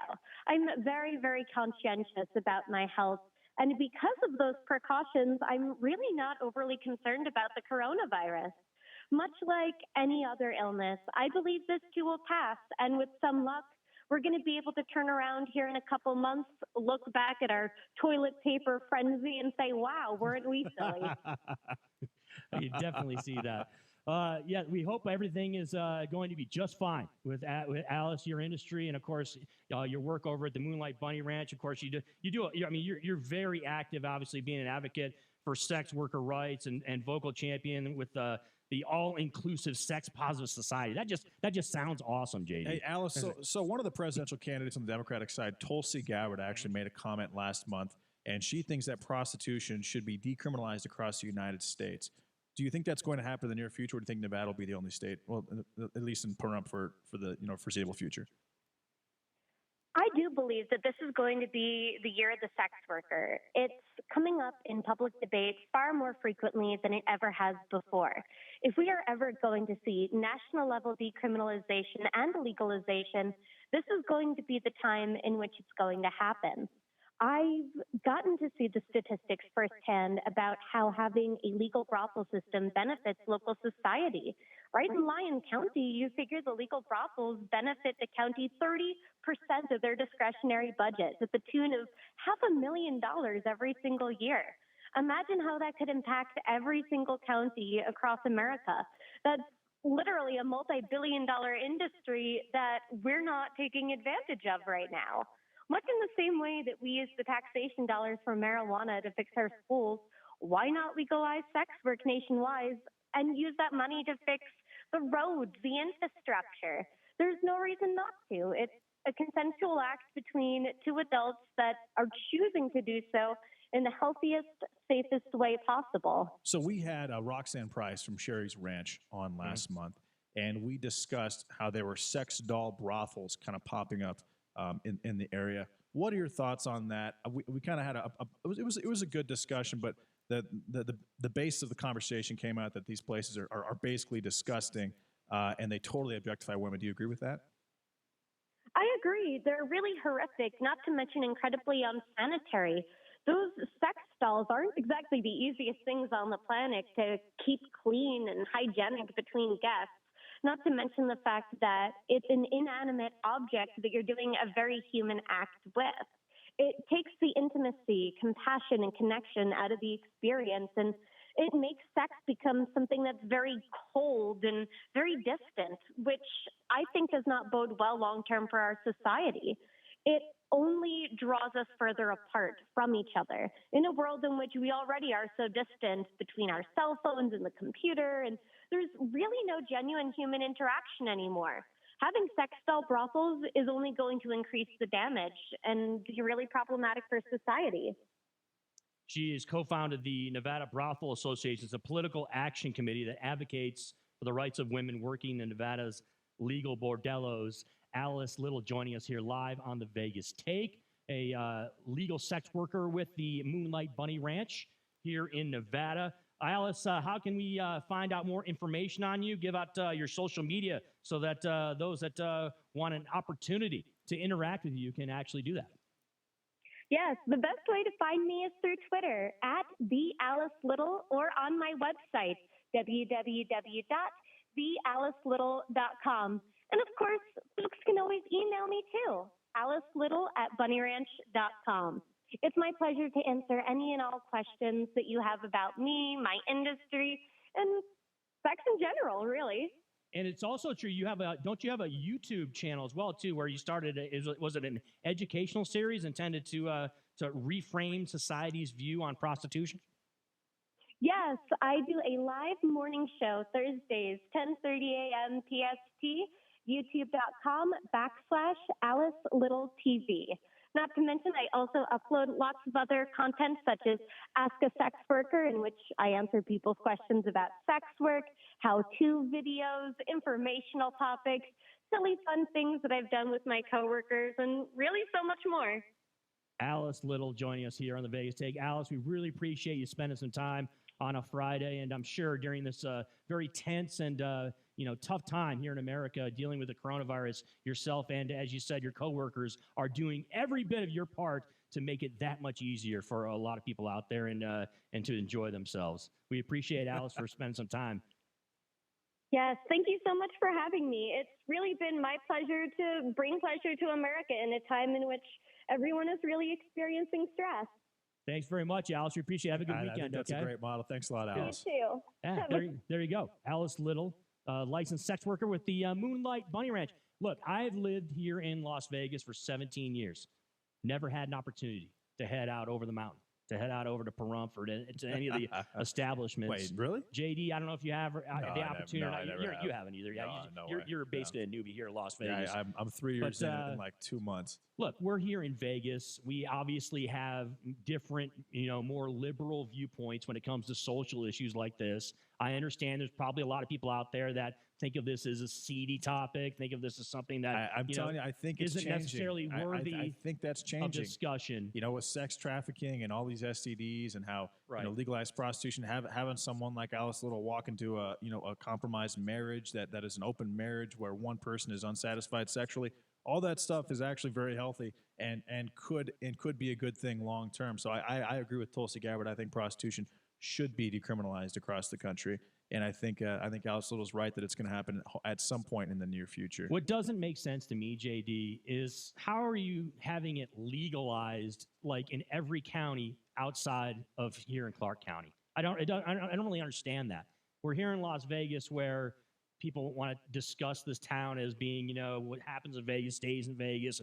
it's called Sin City, Right, and all right. all craziness just ensues here. Every movie that you see about Las Vegas, it's guys cutting loose and going bananas. Well, that's and that, all that's, kinds of debauchery. That's Yet the brand we of don't Las have Vegas. legalized prostitution in Clark County. It's it doesn't make crazy. any sense to me. That's the brand of Vegas. But then you drive down the Las Vegas Strip and you see these giant mobile billboards with these women and these numbers. Billboards, JD. 999. You walk Call on me the, for you walk fun on the or something sidewalk, along right? those You've lines. got people passing out naked women those that are business cards, naked exactly. on cards, on like their baseball cards. So you got little kids walking around. It's not legal, but it certainly isn't frowned upon on the Las Vegas Strip. We'll put it that way. Considering the circumstances. I would say it's safe funny, to declare that there is a sense of hypocrisy at some point in this city, the way that we deal with certain things, right? When you have a situation where you can be walking out of a restaurant down off a property in the Las Vegas Strip with your 5 and 7-year-old daughter, and you'll have some guy passing out little baseball cards that have naked women on them for you to call and have as an escort. I mean, it's just and yet. A lot of times we're up in arms. We can't have, but you can't have legalized prostitution in Clark County. Can't do it. You'll have someone walking around passing out business cards that give you access to a limo, which will take you to a gentleman's club where you get 20 or 50% off or something along those lines. And look, we all. But you're right. We're not here to I'm not here to destroy the gentlemen's clubs, but we all that live here understand what kind of things that you can get in some of these gentlemen clubs that aren't necessarily conducive to what they're supposed to be offering. You just call it entertainment because that's what exactly. it is. You are in the constant pursuit of entertainment, and Las Vegas is the entertainment capital of the world for a reason. And gentlemen's clubs and brothels tend to fit in that conversation, that under that entertainment umbrella. What gets dicey when we start talking about prostitution, of course, is people start to mix in underage people, right, and human trafficking and a lot of other topics that are horrendous. Okay, and that are despicable and that should not happen in society. But there also is a part of the industry like Alice works in, where it is legalized, where it is regulated, where these women are tested, where these women are voluntarily in the business, okay, and where they treat it as an occupation, and they enjoy their work. And I think lumping it all together is irresponsible and from what I understand, not necessarily the right thing to do. These women actually do pretty well financially as well. Oh, no question that they do, and it's certainly a lucrative business for them on that. And as she pointed out, like all the fetishes. I mean, it's not just a thing where you're going to make money between the ages of 18 and, Chris, and 32. Chris, why There's are you all here? these fetishes out there that I don't even know about. Why are we all here? Because our parents had sex and created us, right? Exactly. Every single human being has a desire for sex. It is a very healthy, normal thing to discuss. And having someone like Alice Little, who is legitimately probably one of the foremost experts of sex, to discuss it, it's kind of interesting to be able to do that living in Las Vegas. Even conservatives, right, JD, like yourself, and evangelicals around the country, there is that desire out there. It's a human desire. They definitely have sex. I mean, from what I understand, I'm pretty sure. Well, that's the there case. has to be some procreation going on, right? right, exactly. I mean, correct me if I'm wrong, and in some cases, you like to have sex out there with the same sex. Yeah. That's fine too. Breaking news coming across, JD. MGM says effective immediately, operations at all nightclubs and day clubs will be suspended temporarily. So another thing that is going down as far as entertainment. You're telling me Las the Vegas. coronavirus can survive in chlorine? I'm not buying it. Well, they're talking about the virus, and I think you and Brian talked about what it can survive on. It can survive on railings. It can survive on surfaces, metal surfaces for up to 9 hours, right? Or 9 days. For 9 days, yeah. And they don't know about plastic packaging. But it's kind of wild seeing all the video out there now. People, you have people, wiping down, whether it's cash machines, whether it's subway stations, whether it's you name it, any place that there's obviously a number of people coming across the board. Do you think that this could take place where they actually close casinos on the Las Vegas Strip because I don't see it. I don't think there's any way possible that would be something that Mayor Goodman Honestly, I think or the powers that be here after Las what Vegas Mayor would Goodman even said, consider. Mayor Goodman says that the media panic, the hysteria, is destroying the Las Vegas economy. Yeah, but she caught some heat for that nationwide. She did for saying that. But but she's not wrong. Is she incorrect? Well, I think that I don't think she's incorrect. Let's put it this way.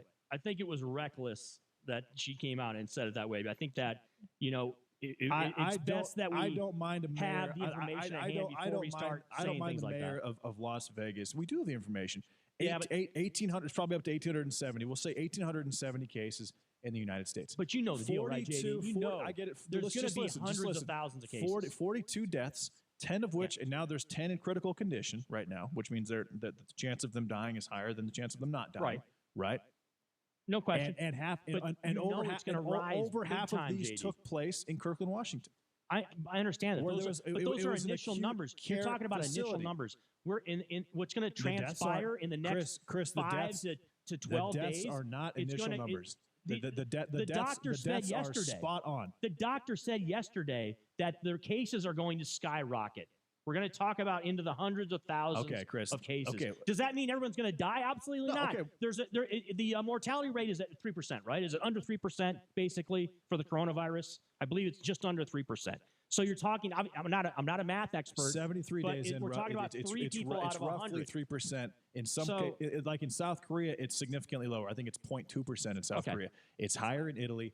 It was higher in China. That's actually dropping. I think it's 3.5% in China right now. In the United States, it's approaching, I think, 4%. But again, half of those deaths took place in an acute care facility. You don't understand how important that is, Chris. Well, JD, but the consensus is this. The consensus among experts, JD, is it's going to go skyrocketing. Regardless. They may have had not a lot of time to live regardless.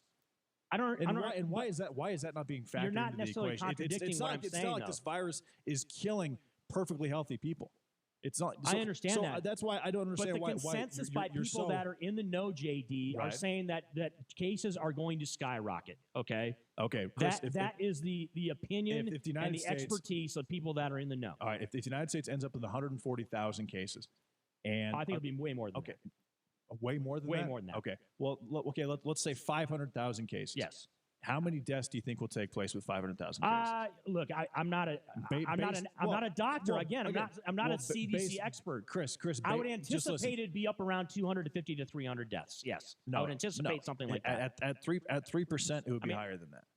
Okay, well, look, I'm just at 3%. I'm just throwing a number out there because it's arbitrary anyway. It doesn't really matter. If there's the numbers are going to be the numbers. If there's 500,000 cases at 3%, we're going to see it. It's roughly 16,000 deaths at 3%. I'm guessing if there's 500,000 cases, you'll see about 600 to 700 deaths. And 90% of those will be those who were already sick, who got very sick due to this illness. I don't think this is going to kill anyone who is healthy. I don't care if you're 55, 60, 65. Now, if you're 70 to 90, different story. I think you're considered high risk. But if you're in good health and you get this disease, and I'd like Rudy Gobert, Donovan Mitchell, for example. You're not going to have anything. They're going to have very it's true. Right. Or they're going to be fine. So then why would that be any worse than the flu? Why I don't understand at that point. Why would it be worse than the flu? Well, it's not about being worse. It's a different. We're talking about a different virus here. The flu, it's something that we're dealing with. So we got a hard break to get against. But look, 2 hours down, one more to go. Mr. X joining us next live on the show. JD, he's going to talk to you about what Hollywood. What's this mean as far as movie releases? What's this mean? With high profile stars like Tom Hanks getting the disease. That and much more on the way as we get you set for your weekend here on the Vegas Take. Maybe you can relate to this. A lot of people think they're stuck with their health plan. It costs too much, or for whatever reason, they just don't like it. The great news, you are not stuck with it. There is a choice. It's called MediShare, and you could save so much. The typical savings for a family is $500 a month. Major difference maker. This is the affordable alternative to health insurance. And just to give you a little more info about MediShare, it's a Christian healthcare sharing ministry. It's worked beautifully for 26 years, has more than 400,000 members, and they've shared over $3 billion of each other's medical bills. So yes, they can help share your needs too. So you're not stuck. There's an excellent alternative, whether you're single or married, you got a family. MediShare is super flexible. You can choose an option that works for you and start saving lots of money. You can join anytime. They're great to talk to, no pressure. Call 844-91-BIBLE. That's 844-91-BIBLE. 844-91-BIBLE. Your home for Sean Hannity, KDWN Las Vegas, KKLZ HD2 Las Vegas, a Beasley Media Group station.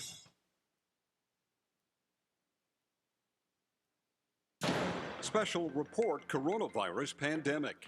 President Trump will be holding a coronavirus news conference in an hour, while one of the leading voices on the pandemic has contradicted the Trump claim that anyone can get a test. He does not specifically mention the president, but Dr. Anthony Falchi, the infectious disease expert who is taking on a leading role of getting information to the public, acknowledging Mr. Trump's claims about the ability to test were unrealistic. No denying there was a bit of a disconnect where people hear that a test could be available to anybody, and they go into a doctor's office and they didn't get it. That's unfortunate, but what we're looking now is looking forward. Fauci was on MSNBC, and by here he means the White House. Efforts to develop faster and easier testing are full throttle now.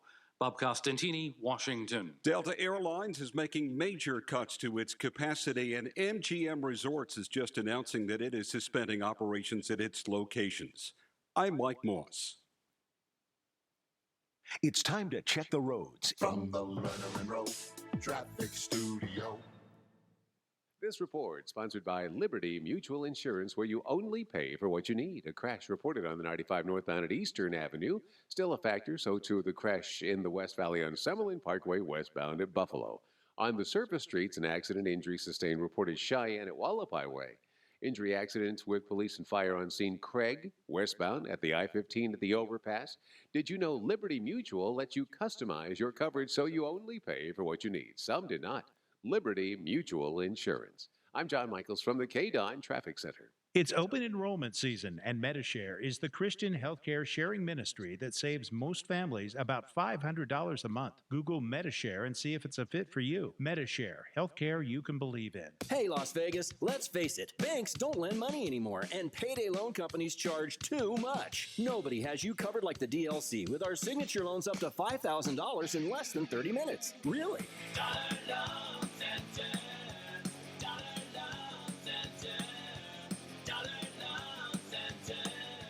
Dollar Loan Center's been in business for more than 20 years and has over 250,000 customers for a reason. We're quick, inexpensive, safe, regulated, friendly, and have a cool jingle. Your loan company charges too much, and we can't wait to show you how easy it is at the DLC and how much you can save. Get up to $5,000 in minutes without a checking account and absolutely no collateral required like at the other companies. It's 100% free to apply, and there's no penalties if you pay off your loan early. We have over 50 locations and give you up to a year to pay back your loan.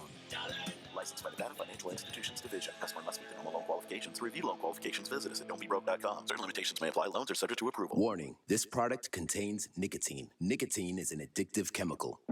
Whether you enjoy classical, rock, or heavy metal, we all march to the beat of our own drummer or guitarist. That's why Views also offers you more ways to vape your way. It's available in 5 bold color options, 3 smooth tastes, and 3 nicotine levels. It's your vape, your way. Views, charge beyond. Underage sale prohibited. So you got hurt in an accident and now are wondering, do I call a lawyer, and which one? And it's Vegas, so there's some interesting choices. The lawyer you hire says a lot about you and your case. If you think a lawyer looks goofy, chances are the insurance company does too. At Sam & Ash, we're focused on your recovery, not on being the biggest celebrity characters in town. Call us anytime at 702-820-1234. 820-1234. Or visit samandash.com. Because you deserve what's right.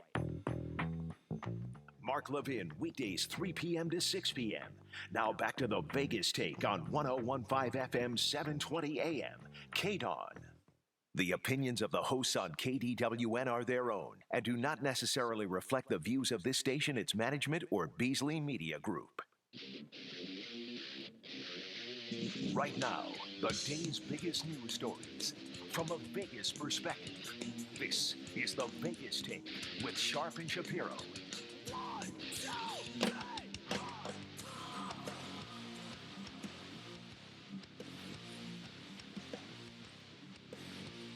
Top of the hour, coming away live. It's the Vegas Take, 101.5 FM, 720 AM KDON, the talk of Las Vegas. Chris went in for Brian Shapiro, along with J.D. Sharp here live in studio. You can catch us also streaming on our YouTube channel at the Vegas Take and also on the iHeartRadio app as well. And, of course, here in the 11 o'clock hour, we mentioned we were going to be joined by Mr. X. Now, usually, JD, when Mr. X joins the show, we talk a lot of politics, right? Because Mr. X is a conservative working in Hollywood, and we all understand how liberal Hollywood is, and he has to deal with that. And, you know, that can be a tough situation for him as far as employment when you're dealing with so many liberals and so many Democrats and, you know, people on that side of the aisle. But, of course, with the coronavirus here that we're dealing with in the United States of America, we wanted to bring Mr. X on to get his perspective there and how that's impacting Hollywood and, of course, entertainment as a whole. So Mr. X joining us here live on the Vegas Take on a Friday. Mr. X, we appreciate you spending some time. What's going on? Hey, what's up, Mr. X? First of all, where's Brian, guys? Well, Brian is self-quarantined himself. He's just making sure that everything's okay. We don't have any indication, Mr. X, that he has the coronavirus or any serious ailment. I'll tell you this, Brian is I think he's got the sniffles, Mr. X. Brian is actually texting Stein right now, messaging back and forth on Facebook. He's completely healthy. He's just taking a day off. He's just being lazy. Mr. X, I'm sure he feels well enough to critique myself with the callers. Oh, you know, he likes to say that I stay on too long with the callers, and I need to be more mean to them when they deserve it and stuff like that. Actually, I saw that he sent a naked picture to Stein, but I don't know. They might have some weird relationship going on. Listen, guys, if there's one thing I can say about the coronavirus, it is that humanity's response to it has definitely made me hope that we all do get sick and die, because people are so stupid. I cannot even. No, it's actually. I just can't. It's an ultra freak out, right? Social media. Yeah, I look at social really media, tough. and I just. I've never unfollowed and blocked so many people over something. People are so stupid. Well, I cannot believe it. Mr. X, it's really, and I've been thinking about this a lot the last couple of days. And I mean, it's a virus. If you get the virus, it's going to leave your system. If you give it to somebody else, it's either going to kill them or it's going to leave their system. But, you know, canceling events 90 days out when the virus might stay in your system, assuming it's a very poor immune system, for 14 to 20 days, canceling all these different events, not just recognizing the fact that there are people who are at risk of dying, people who are not. I mean, honestly, all of us could have this virus. We wouldn't even know it. We could have very mild symptoms and it would be gone and we would never have to deal with it again. But so why is this response? Why is this response honestly the most egregious in the history of the United States of America? I honestly don't know. I do wonder what the sort of like tinfoil hat reasons are behind it, first off. Second is definitely social media. I'm sorry, but 10 years ago, this would not have been like this. People are just so stupid and paranoid. But my thing is like, look, this virus has, as it stands now, somewhere between a 1% and 3% fatality rate. So if you get this virus, if you are younger than 40 to 50 years old, you pretty much have a 0% chance of dying from this. It is essentially the flu. I'm literally reading an article right now from a Seattle coronavirus survivor, quote unquote, and she said, I didn't even know that it wasn't the flu. She's like, I felt kind of bad, and then a couple days later, I was fine. You're talking about the one that got it at the party, right? Yeah, exactly. So it's like, here's the thing. So like, my personal opinion is that the economic damage that's being caused by this right now is worse than if we literally injected the entire planet with this stupid disease. Like right now, what this is doing to the markets, what it's doing to businesses, what it's doing to artists, it's so much worse than feeling crappy for a couple of days. Like, why couldn't Trump and the powers that be have come out and said, listen, this is a disease. It sucks. We don't want you to get it. If you're elderly, if you have a compromised immune system, we definitely recommend that you stay at home as much as you can. If you're concerned about getting it for any other reason, probably stay away from concerts or basketball games and that type of thing. Yep. But instead, it's like, let's cancel the NBA. Let's cancel the NCAA tournament. Like, this is so reactionary and stupid. Well, you know, what's going to to happen is Rudy Gobert and Donovan Mitchell are both going to be negative of this in about 2 weeks. They're fine. They're going to have no symptoms whatsoever. But you're totally right. We are literally inconveniencing the entire country over a very small risk group. It's more than inconvenience. It's destroying the economy in the process. Yeah, I mean, listen, like just on a personal note, like let me ask you this. my best friend sings for an emo band, I'm sad to say, called Dance Gavin Dance. He's a very close friend of mine. They've been preparing a tour for 6 months along with their album. It's like a 24-week tour. It's like they've already had like 500,000 people that have bought tickets. They canceled the tour because of this. This cost him hundreds of thousands of dollars. And I guarantee if I went to him and said, would you rather this happen or would you rather get the coronavirus for a couple weeks? He would say, here's my arm, stick me with it. Like that's the point. Is like, I just think people have their priority. I'm watching people on social media. I'm at Trader Joe's, all the aisles are empty. Like I'm stocking up on toilet paper. I'm like, what is wrong with you people? Like I wish that they would get wiped out at this point. It's so stupid. Well, Mr. X, a big reason why, of course, we have you on is because you're in Hollywood and we want to get a perspective, right, as far as Hollywood and how they're reacting here.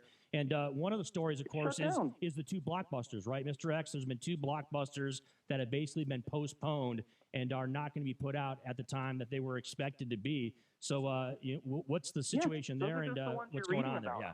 Hollywood has shut down. There's no more paranoid bunch of entitled idiots than there is in Hollywood. And the major agencies, a lot of the studios, they have shut down. Disneyland closed down. And what I think, this is, to me, and this is going to sound so stupid, to me, I'm going to sound like a very much a tinfoil hat guy here, and that's fine. To me, a lot of this is liberal insanity. And it is, let's prove what Trump from the beginning was trying to not scare people and saying, look, this is like the flu. We should be concerned, but we shouldn't be that concerned. I feel like liberals looked at that and they were like, no, let's be very concerned. I got to push back. Come on, Mr. X. I got to push back. You're going to turn this into liberal. So is there some kind of insinuation that liberals are the reason why the coronavirus has migrated from rural China to the Europe to now the United States? So now it's liberals' fault? I don't understand. They're a large part of the reason for this reaction because they're more dramatic and they feel like anything Trump says or does, they need to prove it wrong. And so they go on their social media and post how awful this is and how 1,000 people have died in Italy out of however many millions of people live in that country. Like, I personally believe that is a part of this. And pertaining to Hollywood, it's like, it's just a domino effect. Like CNBC is like, well, like we got to take care of our employees and make sure that, nobody gets this. So let's shut down. And then everybody shuts down and film sets shut down. And I think SAG is going to be like, we're going to recommend our actors don't go to set. Like, to me, I'm not trying to politicize this, but I'm just saying that like there is a hardworking, salt of the earth, in my opinion, slightly more Republican mentality that a person in this country who looks at this and goes, I'm going to work. I don't care. Then there's this entitled snowflake mentality of people in my industry. I guess I'm a snowflake too. And, people who think that they're just so important and that they are the absolute shining star of reality, who are just like, well, I need to self-care and I need to sit at home and in a bubble and stock up on food. Buy Purell. And so, do you think it has something to do with the fact that, we're finding out that celebrities are getting this, right? Like it seemed like Tom there Hanks was a focus also when Tom Hanks and Rita Wilson got it, right? And when Rudy Gobert got it, it was all of a sudden this smacked a lot of people in the face and said, you know what, this is real. Because now there are celebrities and stars, sports stars, actors that are getting it. And that, again, is complete media overreaction. Tom Hanks is going to be fine in a week, and he's going to say, I feel fine, and everything's going to be fine. And then it's going to, like, I see thoughts and prayers for Tom Hanks everywhere I look on social media, and I'm like, guys, like, I wish I got this many thoughts and prayers when I get the flu. Like, this is so ridiculous, and it honestly just makes me disgusted with humanity. I don't even know what else to say. You know what, Mr. X, here's a question. I go out and I buy 24 ounces of hand sanitizer for $800. And I wash my hands everywhere I go. But I continually use my phone. Say I've got the virus. I use my phone. I go wash my hands. I give my phone the virus. Why am I not sanitizing my phone? How do I do that? Why is no one thinking about that? We use our phones constantly, right? How do we deal with that? Yeah, you can't, and that's the problem. Is like this disease, quote unquote, is supposedly airborne, and it's contagious within an 8 or 15-foot radius or whatever it is. So you can sanitize yourself as much as you want and wipe your ass with as much toilet paper as you can possibly buy. But if you walk past someone who has this and they breathe on you, you have a chance of getting it. But I mean, here's the thing, and here's the like tiny note at the bottom of these drastically doomsday articles. So look at the Utah Jazz, right? Rudy Gobert and Donovan Mitchell contracted the coronavirus, and both of them are going to be completely fine. They probably already are, to be honest. So they are obviously in very close proximity to the entire rest of the team. And so 58 of the other people on that team who were tested didn't get it. Right. So what are we talking about here? Well, it sounds like we're talking about a pandemic in the United States. It's here already, guys. Secret relationship. That's what we're talking. We're talking about a pandemic. It's already here. It's something that is real. It's not something that we can, pray away. It's not something that we can say, I have an issue with you guys trying to make it seem like we in America here, have this doomsday feeling. Chris, it's a temporary situation. You're saying pandemic in the United States. Why is this a pandemic? There's 1,850 cases. There's 41 deaths, half of which. I'm not defining it. It's a word that's been out there. I didn't make the word out. Chris, I didn't make it out there. Here's my question. Is it a pandemic? Here's my question. Yeah. So what Jason says, right? There's been 1,800 cases here. So I was watching the news last night, right? And some scientist was saying, I predict that 70% of the United States are going to get the coronavirus. Well, the main doctor, Mr. X, was the one that talked about it and said that he anticipates it could be in the hundreds of thousands. Yes. I don't. Yeah, but that's not 70%. No, I understand that. Million people here. Those numbers could be inflated. Yeah, they could be wrong. They could be wrong. 70% would be about 280 million, or about 170 million people, or 220 million people. A lot of people. Yeah, and so my biggest issue when things like this occur is like these idiots can say whatever they want, and there's no accountability. Like in a couple weeks, and maybe I'm wrong. Maybe I'll be that guy who maybe this is the stand, and we are all going to die, and I'm this idiot who probably should have paid more attention and I should have bought more toilet paper. But I think that more likely this is going to blow over in a month or so, and I think that all these sports are, teams and leagues and everyone else are going to go, we are losing so much money. Screw this virus. We need to start up again. Like, I don't care. Yeah, I think it's going to happen as well. And I think that it's going to blow over, and all these scientists are just going to go, Mr. X is talking about all these idiots. They work for the U.S. government. Here's the deal. Under the Trump administration. I think, unfortunately, these days, I'm not entirely sure intelligence is a qualifier to work in the U.S. government, but yeah.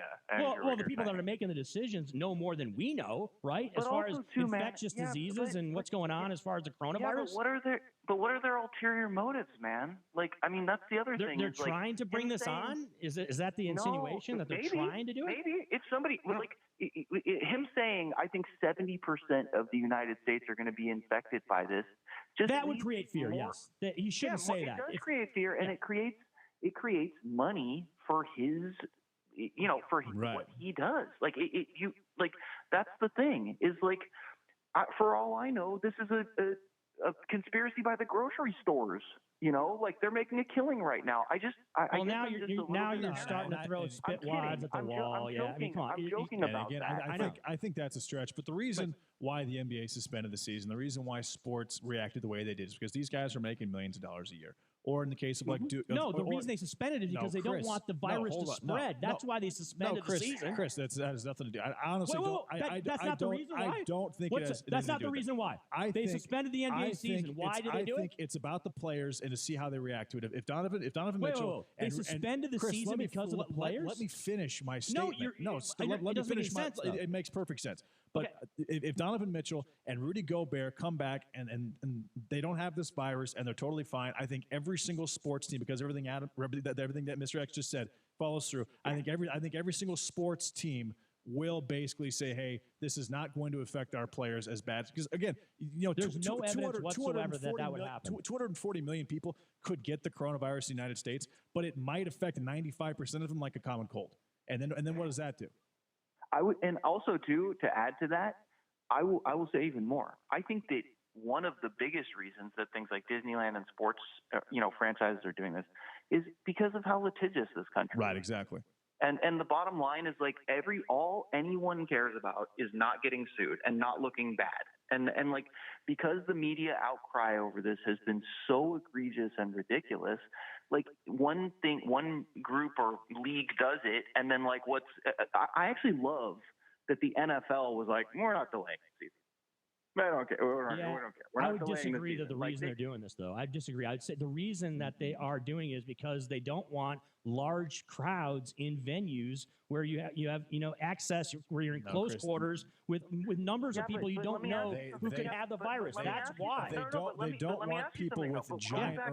But going back to what I just said, so the Utah Jazz, like Rudy Gobert and Donovan Mitchell, are sweating and pushing and bumping up and getting treated by all the other people on the team. Of them, they're the only two that got it. 58 people did not get it. So what? So why? So why are we shutting this down? Like, that doesn't make any sense with those numbers. Like, because Mr. X, the reason why is because we only know about them. We have no access to the number of tests that we need. I think we don't have enough people tested. We don't know how many people out there have it. Chris, we just know about two prominent guys. I think the reason is because they don't know how it's going to affect these guys. They don't know if it's going to kill them. They don't know if it's going to ruin their careers. And if Donovan Mitchell and Rudy Gobert's career, you already established that it's not going to kill them. It's not going to. It's going to be like a bad cold. That's it. They don't know that because there hasn't been a professional athlete that's been diagnosed with this who's actually gone through it and kicked the disease. These are the first two to do it. I think I don't have a giant problem with suspending the season because of two professionals who are making $30 million a year, because those lawsuits alone could bankrupt an entire franchise. They're not doing it because of two people, JD. They're doing it to contain the virus so it doesn't spread among other people, so they don't have large numbers of people around. Well, no, not only that, they don't want to get other NBA players sick and then have them sue them or have them die. They don't know what's going to happen with this virus. They want to see what happens. They want to see if they kick it.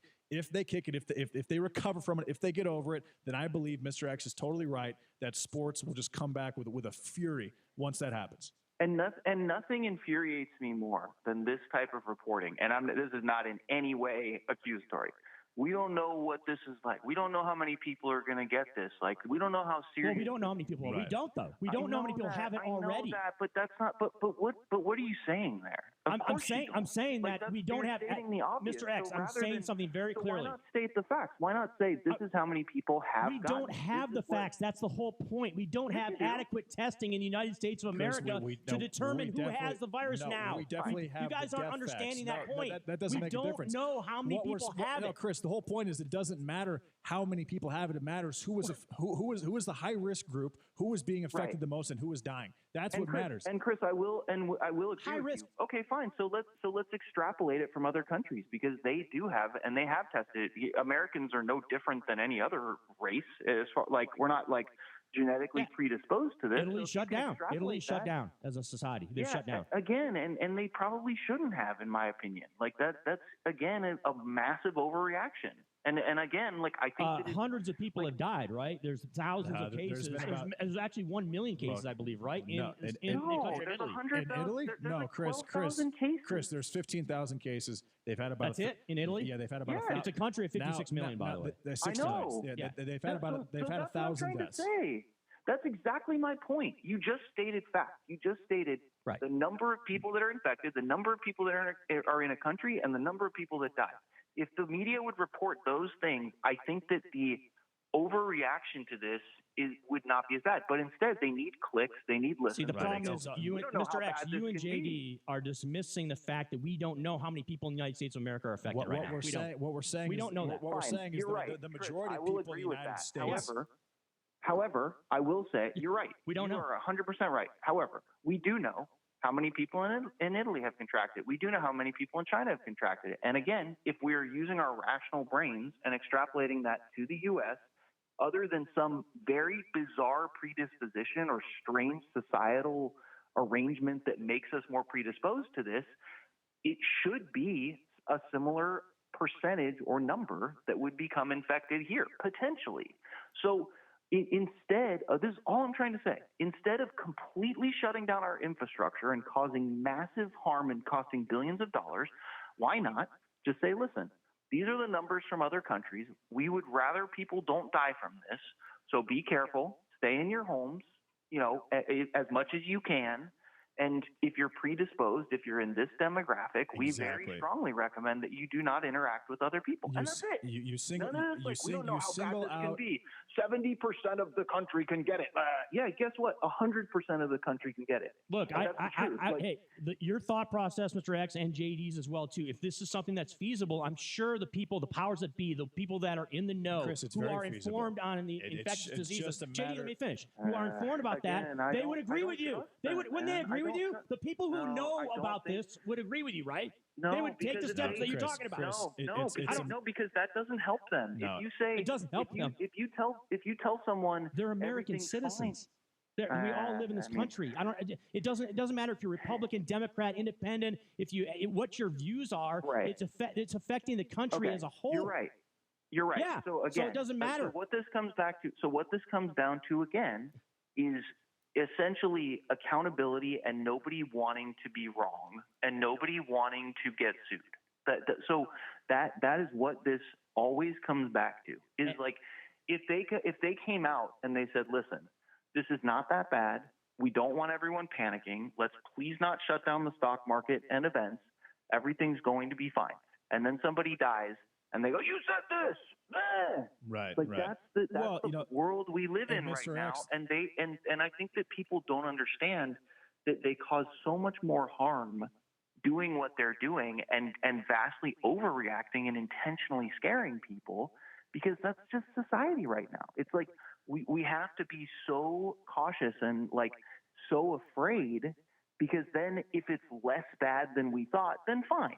Like, okay, great. Like that's better. Like we're okay. Like we thought that's what they're going to say. Like, well, great. Our efforts, contained this. Like, no, like your efforts caused massive economic harm to so many people. Like that's what infuriates. Look, you guys have your opinions. I understand that. But in the end, right, the Trump administration and the lawmakers are to be the ones that actually make the decisions, right, in this country as far as what's going to happen.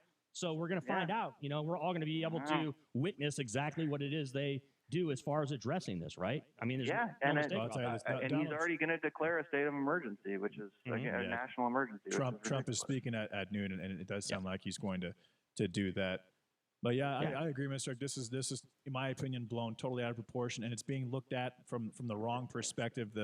The attitude should be, let's tell those who are at high risk to stay away from these places. Let's not just take away these places from those who could contract the virus and lose it in 20 days. And think about it this way. If you're high risk and you have the virus and you get the virus and it kills you, it's gone. If I get the virus, or if we all get the virus, it's gone in 30 days regardless. I don't understand how you're immune. Exactly. I don't understand how because your body builds the antibodies. I don't understand how you could cancel events 60 to 90 days out, considering the fact that this is not a branded thing for life. This is a virus. The longest it stayed in a system ever is 37 days. That's the longest out of 150,000 cases. I will agree with one thing that you said, which is that you're right. We technically, even if we ignore what's been happening in China and Italy and Iran and other places where people have this and have had this, and so we've seen the results, we've seen how quickly people recover. Okay. So if we want to have a very isolated opinion and go, we don't know. And we're up against the break. Real quick, Mr. X. I apologize. Yeah. Hey, look, we couldn't even get into it. We didn't get into the Corey Feldman documentary. We didn't even talk about Harvey Weinstein. We had so much to go. It was a spirited discussion. It was awesome, Mr. X. We appreciate you spending some time on a Friday. We'll definitely have you on next week and probably talk about those other topics. And we really appreciate it. Unless we're all dead. So, all right. Talk to you guys later. Have a good weekend, all right? See you later, Mr. X. Mr. X here live on the Vegas Take, the Hollywood conservative weighing in on the coronavirus and his thoughts. And he, JD, and myself, very good spirited debate right there. On the other side, we'll be joined. Toy Scout Joel Magee joins us here live in studio as the Vegas Cake continues on a Friday. This is John Greenhut, and if your teeth are stained from coffee, tea, or smoking, Power Swabs is the answer. In 5 minutes, you'll see 2 shades whiter teeth, and in 7 days, 6 shades. Even better, there's no messy strips or trays that you'll have to leave in your mouth for an hour. Just swab your teeth for 5 minutes, and you're done. To try Power Swabs, call 1-800-679-0969. Your bright white smile will have your friends talking about how great you look. Try it risk-free. 1-800-679-0969. That's 1-800-679-0969. 866-9. Can a tree change a life? At Trees for the Future, we believe trees make all the difference in the fight against poverty, hunger, and climate change. Through a proven permaculture method called the Forest Garden Approach, Trees for the Future has positively impacted over 26,000 farmers and their children. Are you ready to leave a lasting impact on the world? Find out how to plant seeds of hope this season at trees.org/radio. That's trees.org/radio. Coronavirus pandemic.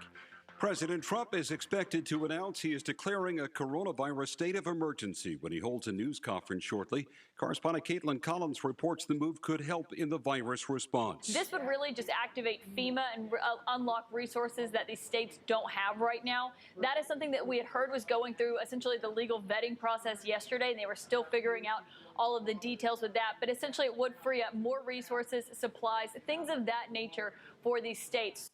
Speaker Nancy Pelosi says the House will pass a bill to help American families in the crisis. The three most important parts of this bill are testing, testing, testing. This legislation facilitates free coronavirus testing for everyone who needs a test, including the uninsured. Delta Airlines says problems in that industry are worse than they were during 9/11. I'm Mike Moss. It's time to check the roads. From the Lerner and Rowe Traffic Studio. This report sponsored by ExpressPros.com. A crash on I-15 southbound at Cheyenne Avenue is at the on-ramp, not blocking the through lanes. Traffic is light in the area. There is a light northbound I-15 slowing between Tropicana and Flamingo. No delays on the 95 east side, west side inbound to the Spaghetti Bowl. Looking very good and delay-free on the Southern Beltway east side, west side. Losing sleep over a stressful job or a bad boss? It's time to get to know Express Employment Professionals. Connect on the Express Jobs app or ExpressPros.com. I'm John Michaels from the KDON Traffic Center. If your retirement plan is on set it and forget it, it's time to take control. Tune in for Financial Safari with America's Wealth Coach and best-selling author, Coach Pete D'Arruda. For more than 25 years, Coach Pete has been helping people just like you plan for retirement. Join Coach Pete every week as he discusses topics like why your retirement plan should also be an income plan and how to make sure you're getting the most out of your 401k. Financial Safari with Coach Pete, Saturday morning at 10 a.m. and Sunday afternoon at 2 on 101.5 FM, 720 a.m. KDON. Attention all men. Nearly 50% of guys over 45 suffer from erectile dysfunction. If Viagra, Cialis, or the cheap knockoff drugs aren't working for you, the doctors at Peak Health can correct your ED issue. No drugs, no needles, and no side effects. Call the doctors at Peak Health today at 702-625-4334. That's 702-625-4334. 702-625-4334. Get the spontaneity back in your love life. Be romantic again, naturally. Say goodbye to pills and those nasty side effects for good. Call the doctors at Peak Health today so we can bring the joy back to your love life. Call 702-625-4334. That's 702-625-4334. 702-625-4334. Or find us online at peakhealthlife.com. peakhealthlife.com. Imagine crossing a street busy with traffic. Against the light. Watch where you're going! Wearing a blindfold. Would you do this? Probably not. It's one risk obviously not worth taking. Some risks aren't as obvious, yet could be just as deadly, like the risk for type 2 diabetes. If you're overweight or over 45, if you're not very active, or don't eat as healthy as you should, there's an easy test you can take to find out your risk. It's free, and in less than a minute, you'll know if you're at risk for this deadly disease. Just go to diabetes.org/take-the-test or call 1-800-DIABETES. Because type 2 diabetes is one risk you can't afford to take. Take the diabetes risk test and stop diabetes before it stops you. A message from the American Diabetes Association. Mark Levin, weekdays 3 p.m. to 6 p.m. Now back to the Vegas Take on 101.5 FM, 720 a.m. KDON.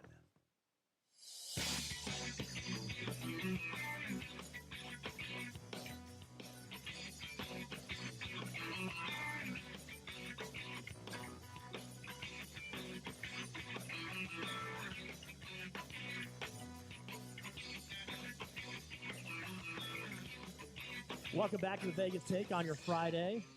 101.5 FM, 720 AM, K-Dawn, the talk of Las Vegas. I'm Chris Wynn in for Brian Shapiro as J.D. Sharp also here live in studio. And a very special guest because a lot of you out there, look, we want to get a little bit lighter-ended here in the back end of the show. Of course, we've been diving into some very heavy topics across the board for the past 2.5 hours. So it's a great pleasure to have America's Toy Scout and celebrity toy collector Joel Magee here live in studio.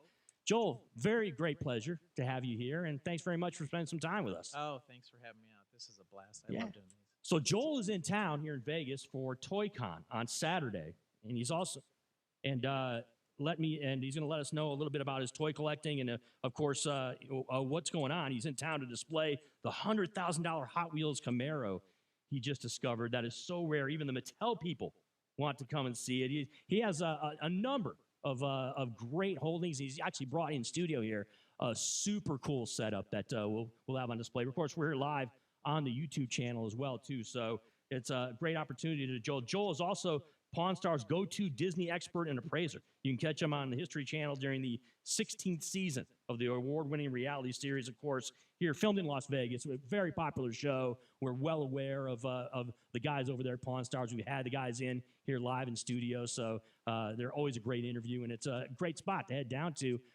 Even if you're just interested in artifacts, period, right? When you go into the Pawn Stars shop, they have all kinds of interesting things down there.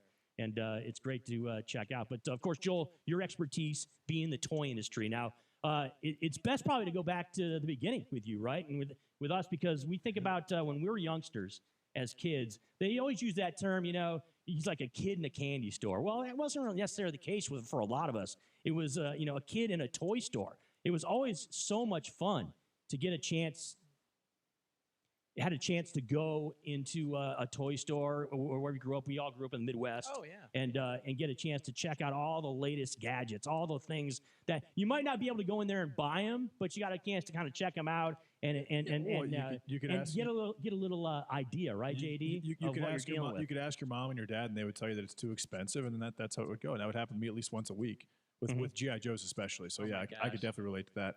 And we bugged them and bugged them and bugged them. I mean, that was actually we had Kresge's where we were at, and it was kind of funny because you had the ice cream soda fountain, and I always had to bug mom to get me an ice cream, but then to the right side of it there was these stairs with the brass railings and the subway tiles, and it wasn't even marked really. You just went down these stairs, and all of a sudden there it was, the toy room. I mean, it was just packed with everything you could ever imagine. Of course, our imaginations ran wild down there, and I remember when I went down there, Major Matt Mason was the big guy. It was the space race. We were going to the moon. And so what did they make? They made space toys. And Major Matt Mason was the astronaut. And he was my G.I. Joe. I never got a G.I. Joe when I was a kid, but I did get to fly my astronaut all around the room. And then so we proceeded into the 80s and the 90s, and the video game craze really started, right? And that's when, people that are now in their 40s and 50s and even some late 30s started getting the whole video game thing, and that kind of took over too, right? I mean, that was kind of an aspect that expanded. In fact, to be honest with you, just in the last few years, it's exploded. I mean, they're grading video games now, I mean, and people are paying thousands of dollars for a video game that, there you go. I mean, it was literally, $10, $15 at the time. Yeah, and you've got 14, 15-year-old kids, or in some cases 9-year-old kids who are making $500,000 a year playing professional, video games now. And now that sports betting is basically taking a dive for the next month, I actually think esports betting will come up and kind of be a big thing in the near future. So video games are. I think you're right. Yeah, I think it's going to happen soon. And the main thing is it's all about bringing back our childhood memories, and it's one of those times where we had no cares in the world. Life was a blast, and now that we go to times like today, of course we have all kinds of issues, but it's nice to just go back and visit our childhood. And I think that's what's really gotten everything, gotten people's interest, and then all of a sudden the collector instinct. It was kind of funny. So I have to ask, were you a Boy Scout as well? I was actually a Royal Ranger. Really? Which was our church's version of the Boy Scouts. So yeah, I was a Boy Scout in the form of a Royal Ranger. So yeah, I did my my camping trips and starting the fires with the little flints and or at least trying. I don't think I did a very good job. So Joel, coming up this weekend, of course, we have ToyCon here in town. It's going to be taking place at the Cannery Hotel and Casino. Now, for a lot of listeners out there that don't know what this is about, what exactly is going to transpire here at ToyCon in Las Vegas? You know, they have just about everything you can imagine. I mean, of course, they have Star Wars and all kinds of action figures, and Hot Wheels obviously be represented there, and just about every kind of toy you can imagine, and new toys. You know, the up and coming ones. They've got you know, a lot of guest stars. I think this morning I saw the Gamorrean Guard, the guy that played the Gamorrean Guard in Star Wars. Lots of special guests and stuff are going to be there. Related to the toy industry and several movies and such. So it's going to be a lot of fun. The initial reaction, right, when I hear ToyCon, I immediately bounce to Comic-Con, right? And I think about the Vegas Con and, you know, the comic book situation there. And this like is the very first thing that similar. comes. It's very Basically, similar, I'm toys sure. only, you know, instead of Comic-Con, a Toy-Con. So yes, absolutely. Same style guests and fun and everything. Are you familiar with the 8-year-old boy on YouTube who has the huge YouTube page, and all he does is he just plays with toys all the time, and I think he gets paid like $22 million a year to play with toys. You know, I did hear about that. I have not seen the video yet, but I did hear about that. Yeah, that's like the biggest, the most successful YouTuber right now is an 8-year-old boy who just, and I believe he's from Asia, but all he does is he just plays with various different types of toys, and I wasn't sure if he would be a part of the. So I've got a Toy great Con or story anything on like this, that. guys. I So need to do back that, when I I was in guess. high school. Not a bad life. Yeah. This is the deal. Back when I was in high school, right? I went to high school about 15 miles from Milton Bradley, the company, right? Obviously, they produce a lot of board games, but they're also involved in a lot of other games. Period. And I happened to participate in a experimental situation with a thing called Battle Ball, which is where they use these two plastic handles, basically. It became very popular down in Australia and some other countries, but never caught on here in the United States. But it was basically it was a ball that was batted back. They looked like ping pong paddles, but they were a little bit larger. And you basically played in like a racquetball court. Or you could play anywhere, but we actually tested out this game in this racquetball court, and it ended up catching on a little bit. We apparently, because of financial situations, we didn't end up being in the commercial, even though we were the best battle ball players ever on the planet. Ever on the planet. They end up hiring some Australian kids to end up being in the commercial because it was cheaper, I think, for the company or whatever. But the point being is like that was my experience initially being with a toy game company where I actually got to try something out that was brand spanking new. Yeah, and they did that. In fact, that's kind of what we had with a lot of these prototypes and such on Hot Wheels. They would actually they called them the Mattel Kids. And basically it was employees' kids, and they would say, hey, you know what, take these home and see what your kids think. And or they'd bring the kids into the factory. Like a focus group. Yes, absolutely. Gotcha.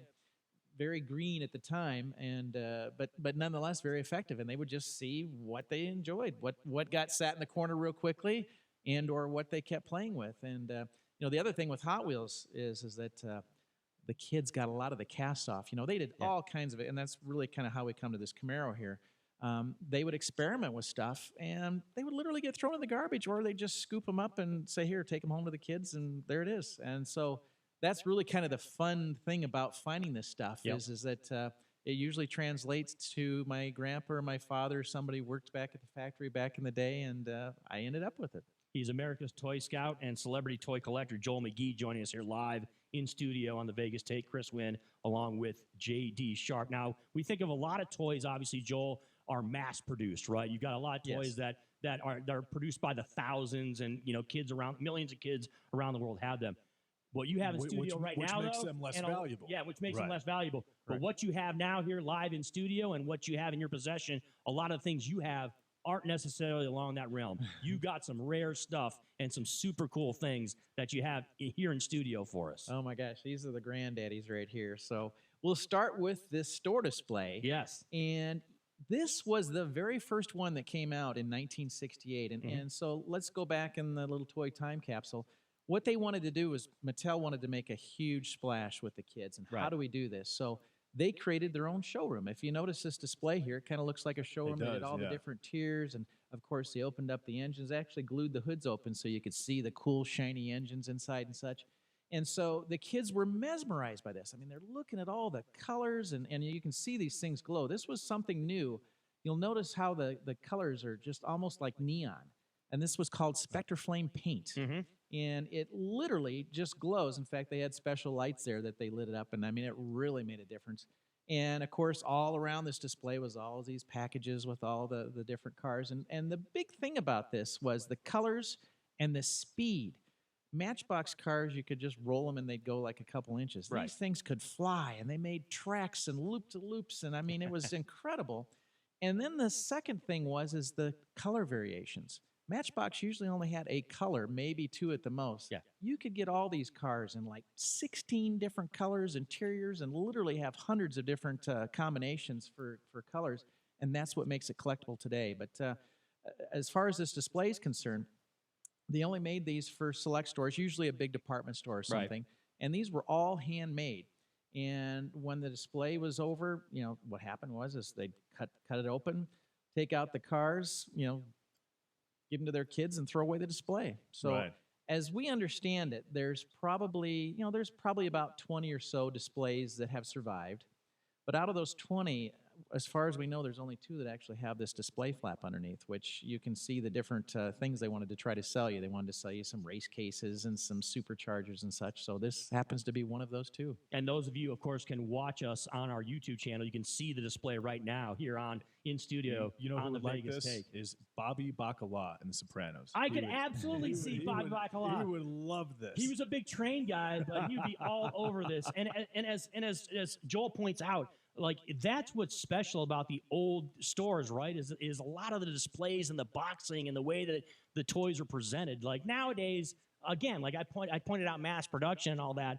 I don't think there's that much detail that's put into this. You talked about how this looks right now. This is screaming at me nostalgia from like the 1960s and 1970s right here. When I look at this display with these Matchbox cars, and the detail is just amazing. Look, you're someone obviously who can appreciate the kind of detail that goes into these Matchbox cars. Right, and you explain it really well. Yeah, like this is a good obviously job of something that's keeping very us- interesting. Yeah, it really is interesting. And these were literally designed from the manufacturers, gave them the exact specifications so they could design them exactly. I mean, you're literally looking at identical miniature cars. Imagine that putting in a 3-inch scale as compared to a regular sized car. I mean, that, if you look inside the interiors with a magnifying glass, you almost would think you're looking at a real car. I mean, which was part of why they've stayed on for so long, because the quality and the details. I mean, it just, we're talking 50 years down the road, and people, even the younger generation they're wanting the old cars. Yeah, of course they collect the new cars, but it's still these older cars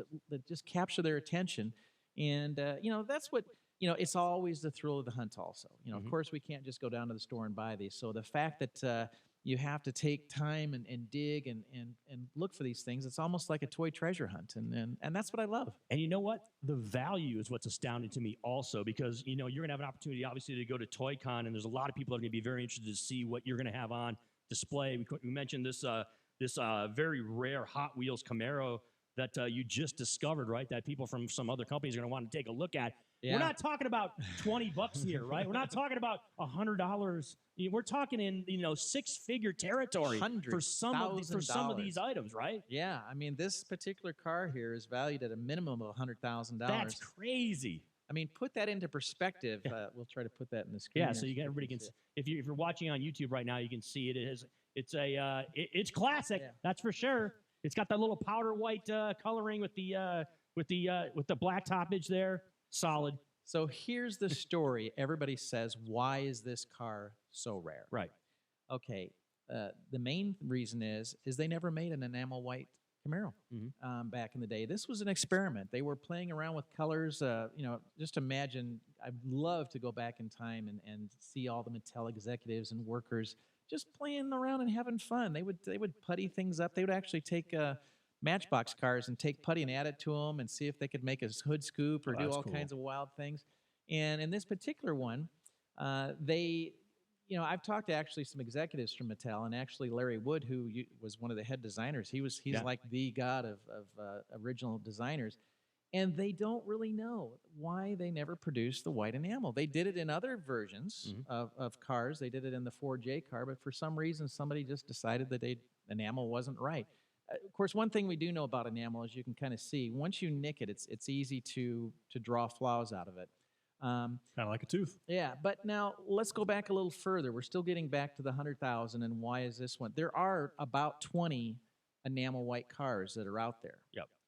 And those are U.S. castings. So they were, to be specific, what happened was Mattel was so overwhelmed with people that wanted these cars, they had to go to another factory in Hong Kong. And that factory got a whole separate set of dies.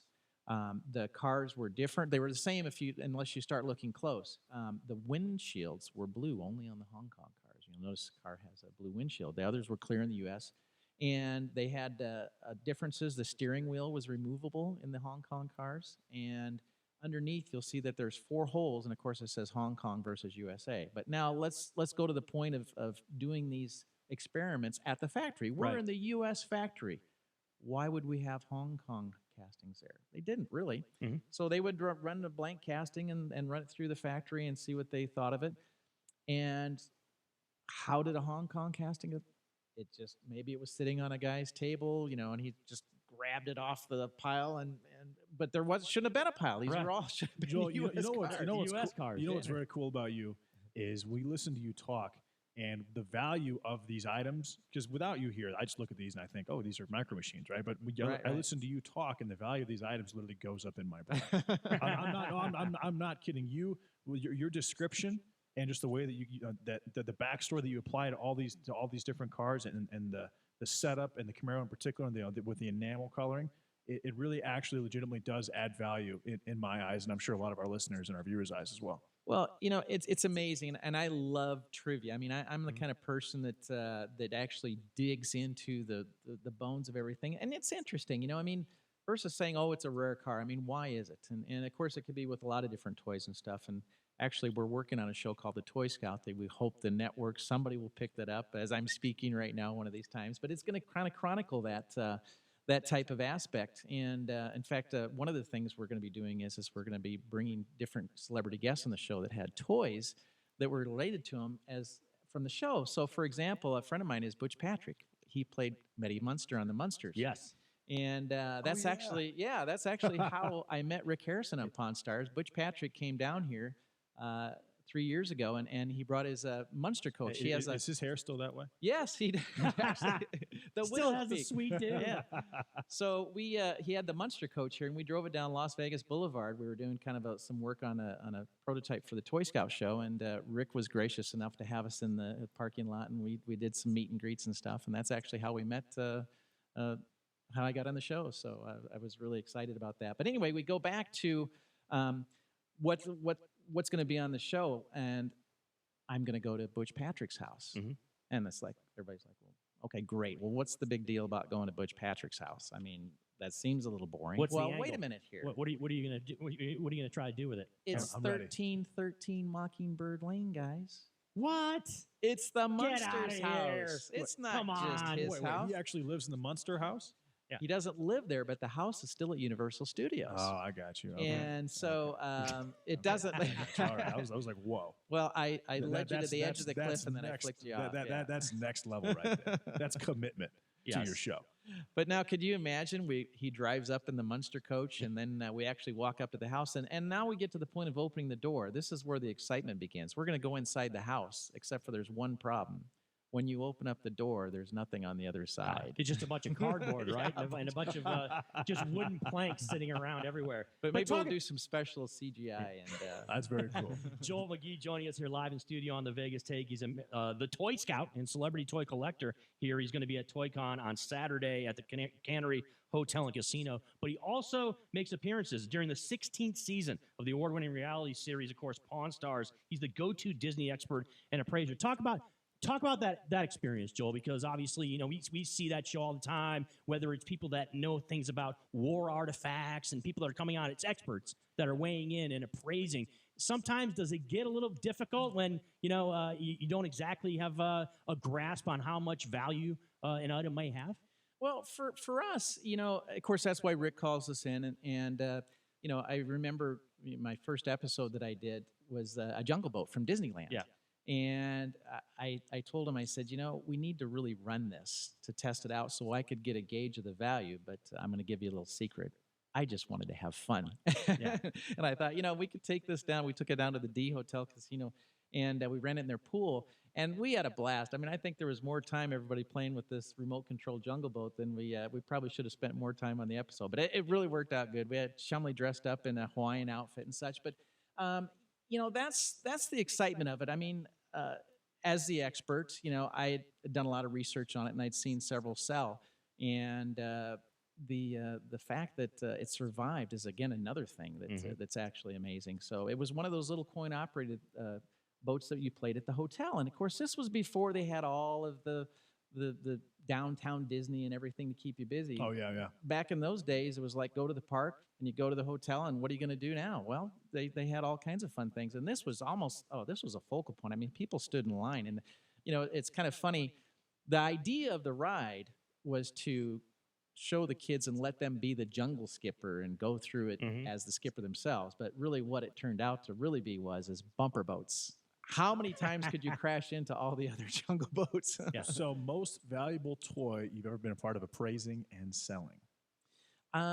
It really has to be this Camaro. I've never had a $100,000 toy before. I've had lots of toys. Well, I guess I have to go back. It's not really a toy, but I actually had Superman #1, which was $100,000, and Action Comics #1, which was $600,000. So could you imagine paying $600,000 for a comic book that was 10 cents back in the day? That is a decent return from what I understand. Well, and the thing is that everybody says, well, why so much? Well, back in let's go back to 1940. It was just a toy, like a magazine. You read it and you threw it away. And they had the fact that paper drives ate up tons of them because everybody gave them away for paper drives, and of course the kids fold them in their pockets and everything else. And the fact that the few survived is, there you go. It's Joel Magee. He is America's Toy Scout and Celebrity Toy Collector. He'll be at ToyCon tomorrow, Cannery Hotel and Casino, with his great displays. Hey, JD, we learn something new every day, right? We learned something new today, getting a chance to see these great displays. I just got a newfound appreciation for these things. So let me ask you this, Joel. Last question. Sure. If I wanted, or let's say I'm a listener and I'm just a multimillionaire and I love toys. How much would it cost me to buy this display, including the Camaro, right in front of me right now? Well, the display is $50,000, and the Camaro is $100,000. So it's pretty cheap. I mean, it's $150,000. If you're a multimillionaire, I mean, $150,000 not a lot of money. Too terrible. Yeah. Much thanks, Joel, for coming in studio today. Have a great weekend. Enjoy yourself here in Las Vegas. We really appreciate you spending some time on a Friday. Fantastic. Well, we thanks really for having me out. Thanks a lot, Joel. Really enjoyed it. It's, of course, Joel Magee, toy collector, celebrity toy collector, and the Toy Scout. He's got the shirt in studio, looking sharp. Absolutely. That's our new style shirts. We love these. A big-time expert when it comes to all things toys, and especially when it comes to Matchbox cars and items like the such. So tremendous opportunity to get a chance to have you join us here live in studio, Joel. We appreciate it. Oh, I appreciate you having me out. Yeah, thanks to Joel. Thanks to Alice Little, who also joined us on the show today. Also, thanks to Mr. X, who talked a lot about what is going down as far as Hollywood and the coronavirus. Much more on the way coming on Monday. Brian will be back, I'm sure, live in studio with JD. I'm Chris Wynn in for Brian Shapiro. Have a great weekend, everybody out there. Stay safe, and we'll talk to you again soon. Sean Hannity is on the way next here, 101.5 FM, 720 AM, KDWN, the talk of Las Vegas.